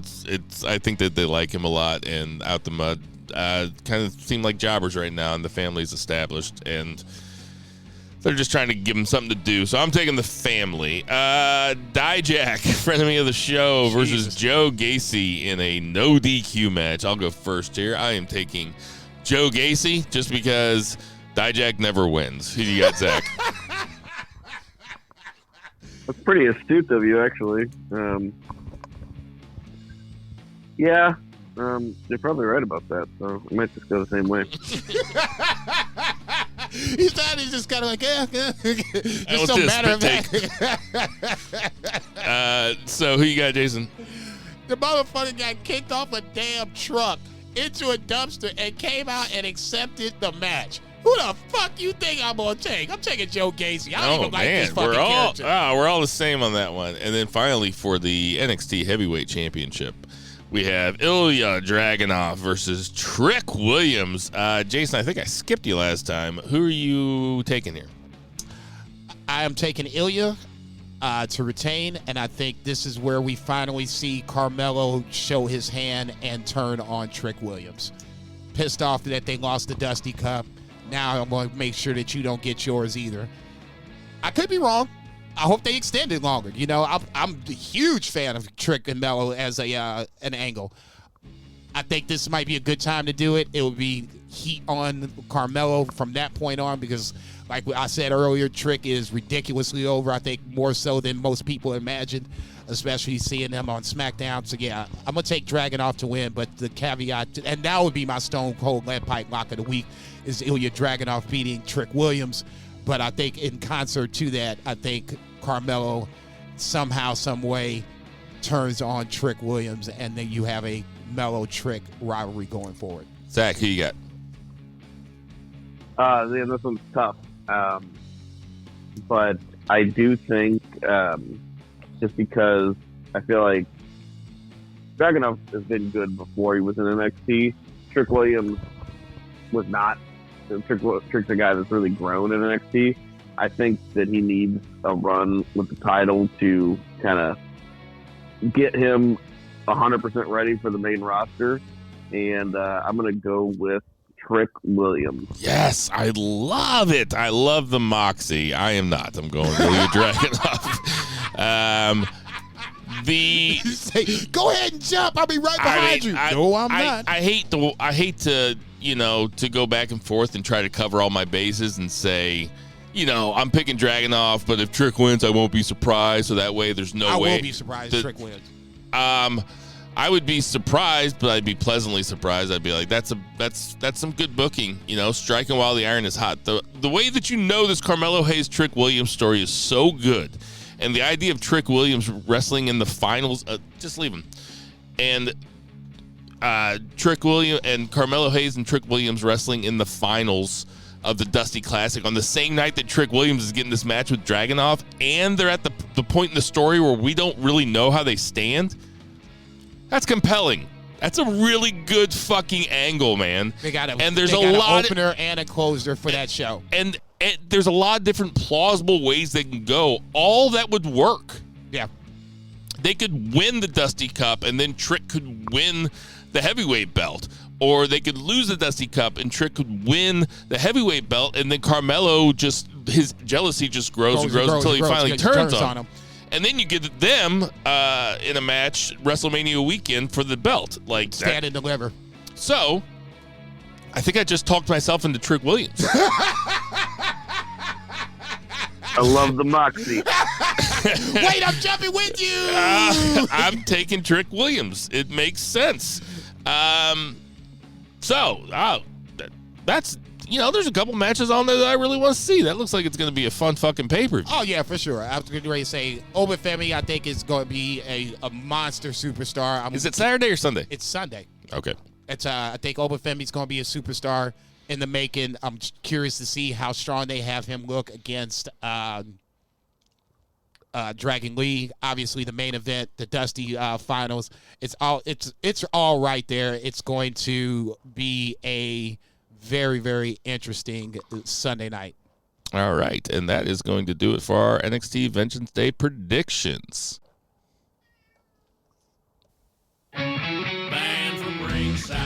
All right, so we are back with a very special guest. We have Brett Jager from the Phoenix Splash podcast. Jason's other co-host. Jason's worlds are colliding here on the Band from Ringside podcast. Brett Jager, welcome to the show. Thank you. And to steal a line from my good friend and JCB's Wrestling Lord and Savior, High Five Tom, gentlemen, how the fuck are you? So, you just got back from the Jericho Cruise, is that correct? I sure did, about 2 days ago, and I am, I'd say just now, fully recovered. How did this come about? How did your trip on the Jericho Cruise come about? Yeah, happened quickly and pretty recently. So a good buddy of mine from college who lives down in Florida. I live in northern Kentucky, Cincinnati area. Guy I don't really see a lot. He's also a wrestling fan. I had known he had bought like a cabin. Like you have to buy them like in February, basically, like a year in advance. So he told me then, and I just didn't think about it because I wasn't really ever planning on going. And then probably, I don't know, 2 months ago, 2.5 months ago, tops, he hits me up and he's like, hey, you want to go on the cruise with me? I'm like, well, fuck, I'd love to, but I can't afford it right now. I had just gotten a job. I was in debt, yada, yada, yada. Sure. Never in my mind was it a possibility.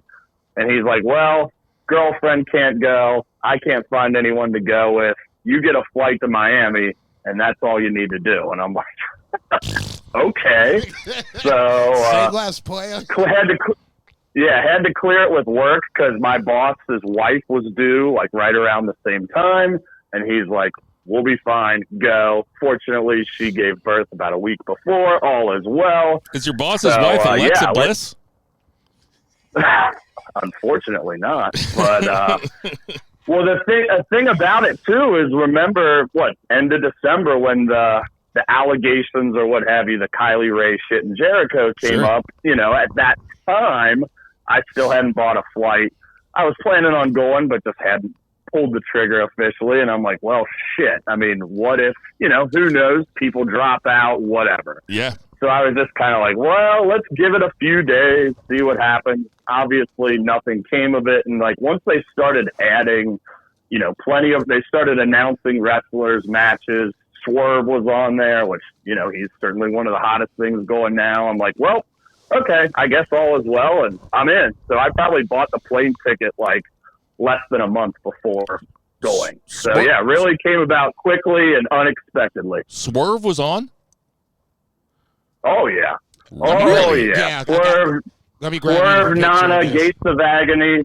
Yeah, if you guys were in person, I sent Jason a pretty hilarious picture of me and my buddy Luke with the whole gang.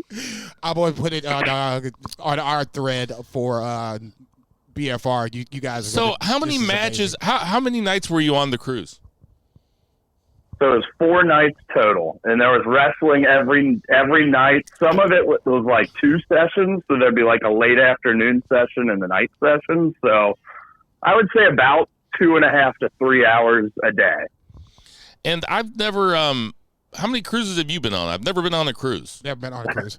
That was my first as well. And the, I don't know. I'm just thinking about them wrestling on a boat. I mean, I guess it doesn't really matter, but I mean, It wasn't until the 4th night. So, first 2 days, you really couldn't tell you were on a boat unless you were looking at the water. But, the last 2 days, it was a little... The seas were mean that day, my friends, and it was a little rougher. Like an old man trying to return soup at a deli. Yeah, it got a little weird at times, and you're thinking, shit, I wonder if this affects them in the ring. It certainly didn't appear so in any way, shape, or form. Well, yeah, it got a little bumpy at times, especially when you're hungover. Like, funny story, you had, like, depending on when you bought your tickets, you got, like, access to certain photo sessions. So, like, we got one with Jericho. You know, they're pushing people through. Like, you literally get, like, 5 seconds with them. But we're in this fucking huge line of just marks and nerds, which I say that lovingly as possible. Sure. Everyone on the trip was cool as fuck. But we're all a bunch of fucking marks and nerds. Let's be real. So I had already puked that morning due to probably drinking too much and truly being seasick. Like, I was just starting to get nauseous as hell. So literally 5 minutes, everything had been great up until this point. It ended up great. But anyway, 5 minutes before walking out the door to get in line to meet Jericho, I puke out pretty much what's left in my body. He had probably puked like, 5 minutes before also. Yeah, I can almost guarantee. I can guarantee you that. He had sunglasses on, so did I. But anyway, I'm like, how the fuck am I going to stand in this line for, 30, 45, however many minutes?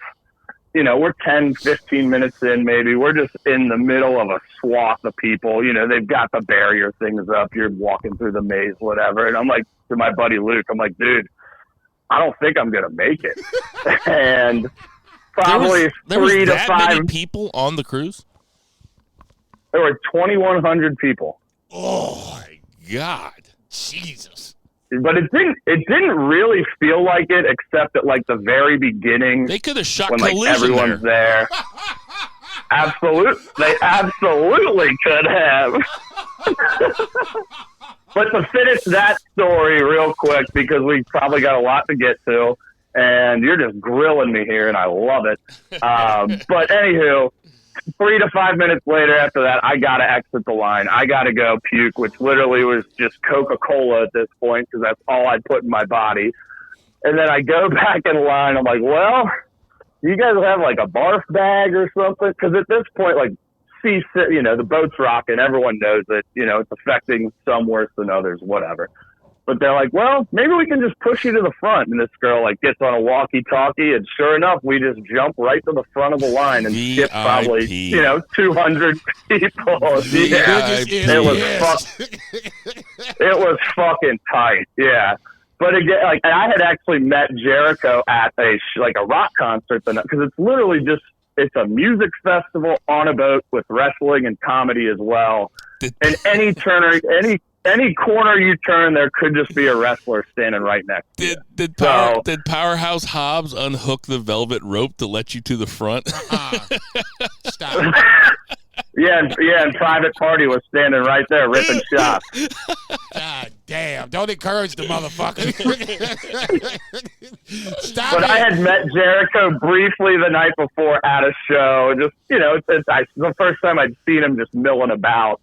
So I just had to say, and I was alone, quote unquote, with, you're never really alone, but I wasn't with my buddy or like friends I had made. So I'm just drunk, milling about at this show, throwing rubber chickens in the air, because that's just what's happening. And I see Jericho, and I'm like, well, I got to say something. And I just go and it's like, hey man, thanks a lot, blah, blah, blah. And I bring up fucking Slamboree 98 and him doing the introductions and the Cruiserweight Battle Royal. I think I mentioned one other line, and he actually like laughed. He's like, ha ha ha, that's pretty good, blah, blah, blah. Shook his hand, walked away, which is a very cool fucking moment for someone, whatever allegations. Yeah, he's probably a piece of shit like a lot of these guys, whatever. He's still one of my favorites of all time, and that was a life highlight right there. And then he was like, can I get a gin and tonic or something?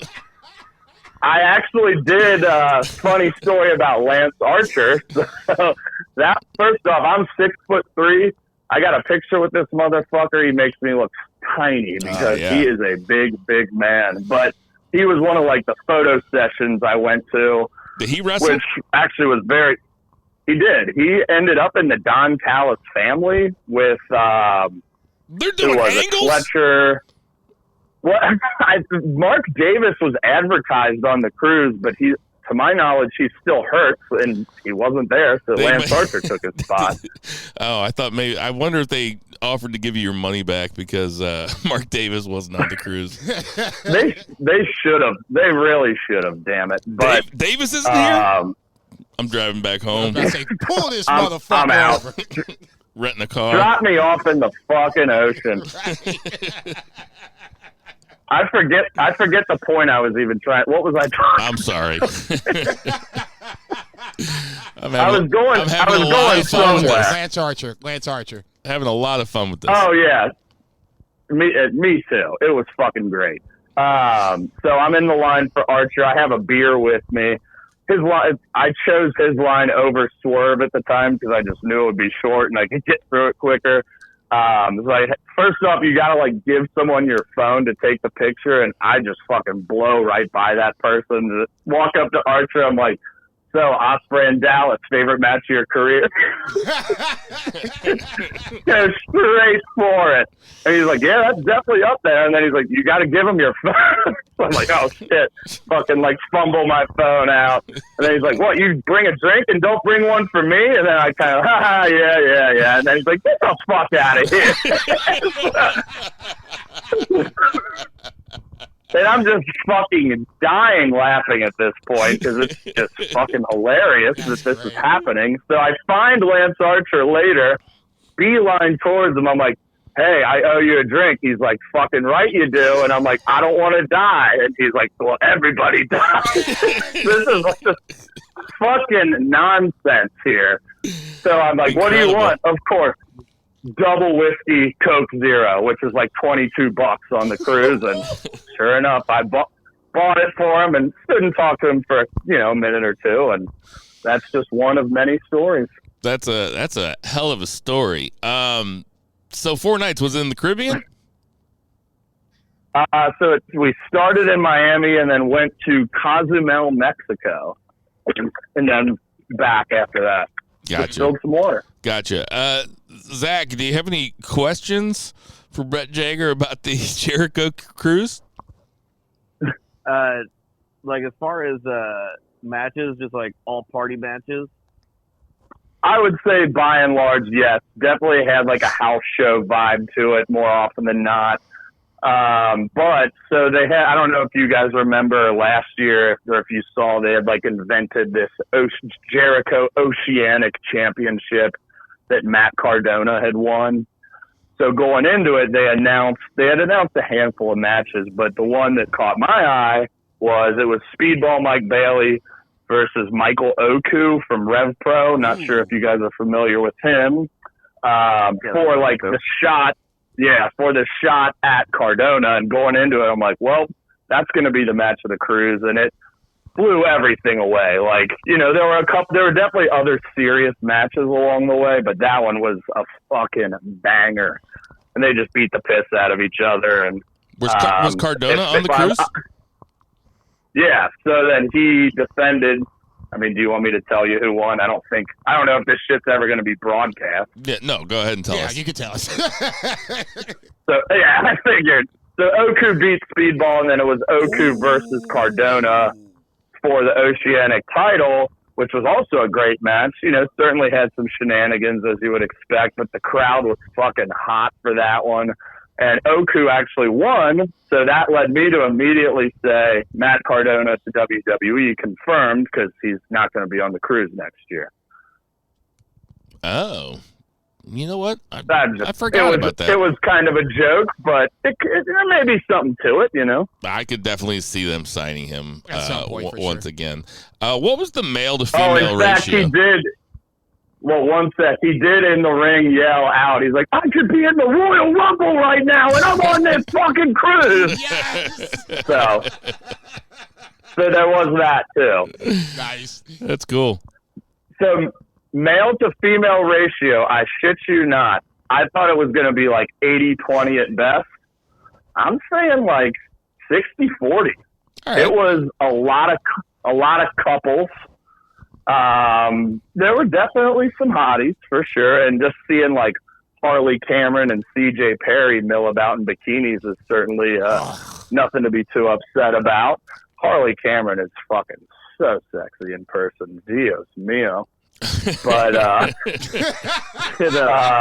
Ruby so yeah, I was and start choking her. DJ Perry, I didn't talk to her a lot, but she was very friendly, and that is basically what I was hearing from everyone. So Miro, he might have to be killing some people here soon. Miro seems like a cuck chair kind of guy. Yeah, he might be. Based on seeing how flirtatious she is, Yo, I can see it. Wild as hell. So it's Moxley, Miro. Real quick, I'm sorry. No, were there cuck chairs in the cabin? Were there cuck chairs in the cabin? Not that I saw, but okay. But there could have been some hidden drawer. Like there was a bed that there could have been like a third bed that's just like dangling off the wall. So you have to like pop out. So there easily could have been some drawer or thing that I didn't quite search out that could have qualified as a cup chair. I just cannot confirm nor deny. They say nor deny the fact that there is one in any cabin in that fucking cruise. Oh Jesus, this is my wrestling life colliding right here, ladies and gentlemen. I will say that one definite absolute highlight was stumbling upon having a full-ass dinner with Top Flight. And let me tell you, those guys are just fucking tight as hell. See, I knew Top Flight was cool. Yeah, I'm sure. Yeah, I mean, that makes total sense to me. I totally get it. You had dinner with them? Super cool. So we had made friends with these other two dudes from Chicago the first night and just kind of were hanging with them the rest of the trip. And like the dinner, it's like just a buffet, and everyone eats there. So you just never. Swerve was just like holding court in there one night, just being cool as fuck, talking to whomever. But we're like looking for these dudes from Chicago because we had just left the wrestling with them, and they said they'd gotten a table. And I see one of their heads just like poking out. I'm like, oh, there they are. Turn the corner, and they're sandwiched between Rocky Romero and Trent Beretta. I'm like, oh, cool. And I had like talked to Rocky at karaoke the night before. There's karaoke every night, which was hit or miss. Couple quick highlights was Alex Abrahantes singing Baby Got Back, and Abaddon absolutely ripping up Let the Bodies Hit the Floor. Okay, I would have never guessed either or. Those were pretty cool to see. Hell no. I thought when you said Abaddon, I was thinking like Evanescence, but Let the Bodies Hit the Floor is pretty good too. Or that one that goes, so like you see Let the Bodies Hit the Floor. Yeah, it really fit her look for sure. But so like, oh, Trent Rocky, huh? Was she in face paint or no? Oh yeah, the whole. I mean, you couldn't have known if she wasn't, but she was walking around in face paint quite a bit. Okay, that's what's up. Shit, kayfabe's still alive. Go ahead.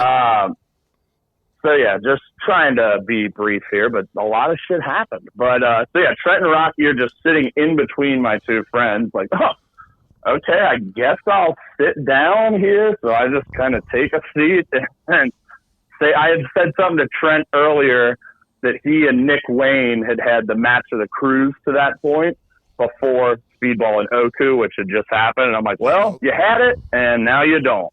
But he's like, oh, they beat us? Damn it. But he was fucking cool as well. And they're like, well, we're leaving. These guys can tag in, and here comes Top Flight. And they just slide on into our booth, and we just sit and have a full meal with Top Flight. And one of the dudes from Chicago was pretty drunk, and he was cool as fuck, but he was just like grilling Dante about the leg injury. And we're just dying laughing. Because it's like, just be cool. All these guys are pretty cool. Just don't be a prick. Don't bother them. And like, they all seem to be cool with just, shooting the shit with you for a minute. But he just kept going and going. But Dante Darius is dying laughing about it. Dante didn't give a fuck. But those guys are, again, I'd hung out with them a couple of times and just can't say enough, just cool-ass fucking dudes. You hung out with Top Flight a couple of times? You hung out with Top Flight a couple of times? Yeah, I ran into him at karaoke and ended up getting a picture with Darius that I didn't even remember. So, yeah, those are my boys. Oh, that's great. Were there any fights? No, not that I saw. No, actually, like, I mean this when I say it. Like, I wouldn't say I had an interaction or met someone that I would say was an asshole or a prick. Like, everyone got along. You know, I'm sure shit probably happened that I didn't see. But definitely, and it was. Go ahead. What percentage of dudes on the cruise do you think you could have beaten up? I'll just say a nice even 75. All right. Okay. And I've never been in a fight in my life. Yeah. So you're 6'3". You got reach. But I'm 6'3", 230. Yeah, I can fuck around. Yeah, sure. Okay. Also, another thing is just the sheer amount of people cosplaying as wrestlers or just whatever the fuck. Every single, like, one guy was dressed as Jesus every day, and that's just his thing, and he's done it on all the cruises. And one Hook guy's was dressed there. as Ric Flair. Stop. You ain't shit. Stop this shit right now. Sorry, I cut you off. A guy dressed as Jesus and a guy dressed as Ric Flair. It's just so many. Gold Dust, Timeless Tony Storm, a guy and a girl, and anything you can think, like, just, and that's something I just didn't even think about because, you know, I could fuck around and dress up in a costume for one day. I certainly wouldn't do it all 4 days, but it just, that didn't even cross my mind. And then I'm like, wait a second, I'm on a fucking cruise with all fucking wrestling fans. Of course people are going to be dressing up. Yeah, man, it's like what's the Trek Fest called? What the fuck? Why can't I think of what that's called? What, you talking about, like Monster Truck or whatever? No, for Star Trek. No, Truck, I think it's Trek. Yeah, the Truck Fest. You know, people that are real into Monster Truck Fest. Yeah, right, yeah, Dad. Just dress up like monster trucks. It's like Comic-Con or whatever. Yeah, I mean, there's a con for everything these days. Yeah. Well, that's fun. Any other big stories? I wouldn't say nothing else big. I'm trying to think. I'll be honest, Fozzy, pretty fucking good. Like, not typically like the music I care about or like I consider it butt rock. But I'll tell you what, they put on a good show. It was very fun. Everyone's having a good time. They did one set that was all like 80s covers, which was awesome. And it was a lot of different like tribute bands. But like, you know, most of the music I saw was good. They had, there was live Talk is Jericho, which we went to one that was like about ECW with like Devon, Bubba, Missy Hyatt, Jerry Lynn. Just fun, mostly just them just ripping on Paul Heyman, but fun shit. Hacksaw Jim Duggan did comedy, which was just him telling stories from the road, but I eat that shit up. Like, that shit's always funny to me, and I ran into him at one point. Guy's just nice as fuck. He was just taking pictures with everyone. Like, I wasn't someone that was going up to everyone and getting pictures, like getting selfies, but that's definitely something a lot of people do. The ones I got were Hacksaw Jim Duggan, Ted Irvin, who's Chris Jericho's dad, and Action Andretti, and I was wasted for that one. Chris Jericho's dad played for the St. Louis Blues, right? I think so, yeah. I believe that. Don't quote me on that. I think Blues and the Rangers, maybe? Yeah, I was getting ready to say I think Rangers, that's I right. remember that for sure, but I was about to say the Blues, I'm like 70% sure, but that sounded right. So I know you didn't pay for the ticket, but would you go again? Oh, absolutely. Planning on going again. I mean, it was, like I said, just the idea of being on a boat and just any current, I can't fucking talk, any corner you turn, any elevator you get on, you just never know who you're going to fucking run. Like, we rode an elevator up with Devon Dudley for 8 floors. That's weird like as hell. 8 floors? Yeah. Yeah, I went from 4 to 13. I guess I don't understand cruise ships. It's bizarre. Like, that was half the fun, too, having never been on a cruise, just fucking exploring the boat. Zach, and just walking around and just seeing what you can find or what you can get into. Zach, you ever been on a cruise? No, I have not. I like the idea of the Jericho Cruise because I like the trappings of it, but cruise is not for me. I think I would have been just like Brett and Seasick, and I'm not like paying a shitload of money to go be miserable. I also have like pretty hardcore anxiety. And yeah, I was getting ready to say. I think I remember you saying this before. Yeah.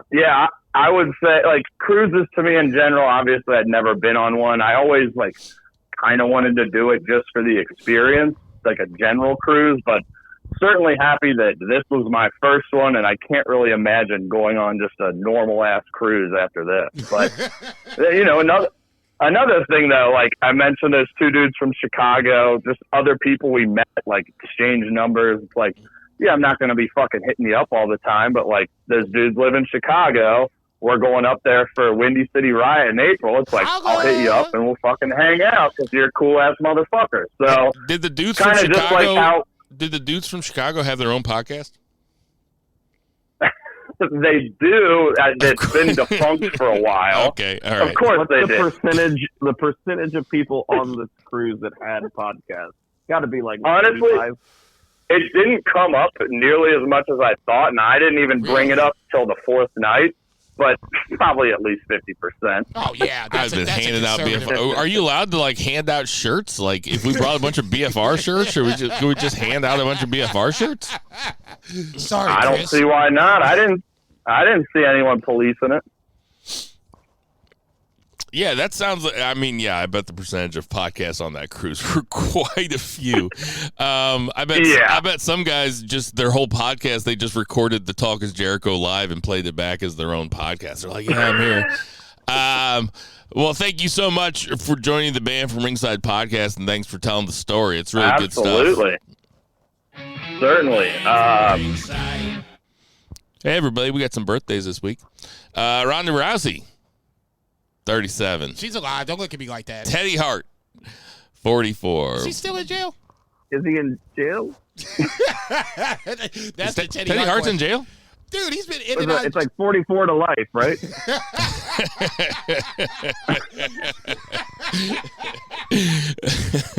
Brian Cage is 40. Isla Dawn is 30. Oh, you know what we forgot to say is that Alba Fire looked really good in that Women's Royal Rumble. She was cool. She got the crowd behind her. Haku. Bless you. A.K.A. Meng, 65. Marty Jannetty, 64. I think he lives around here somewhere. Oh, God, I hope not. I think his kid went to my high school. Keep Edna Mayer away from that son of a bitch. Carrie Von Erich would have been 64. R.I.P. Chris Sabin is 42. Damian Priest, the aforementioned, is 42. Connor. It seems like it's Connor and Victor's birthday all the fucking time. Connor, I hope you're doing good out there, Connor, man. Was Connor on the cruise? Connor, unfortunately, was not on the cruise. No, I was looking for him, though.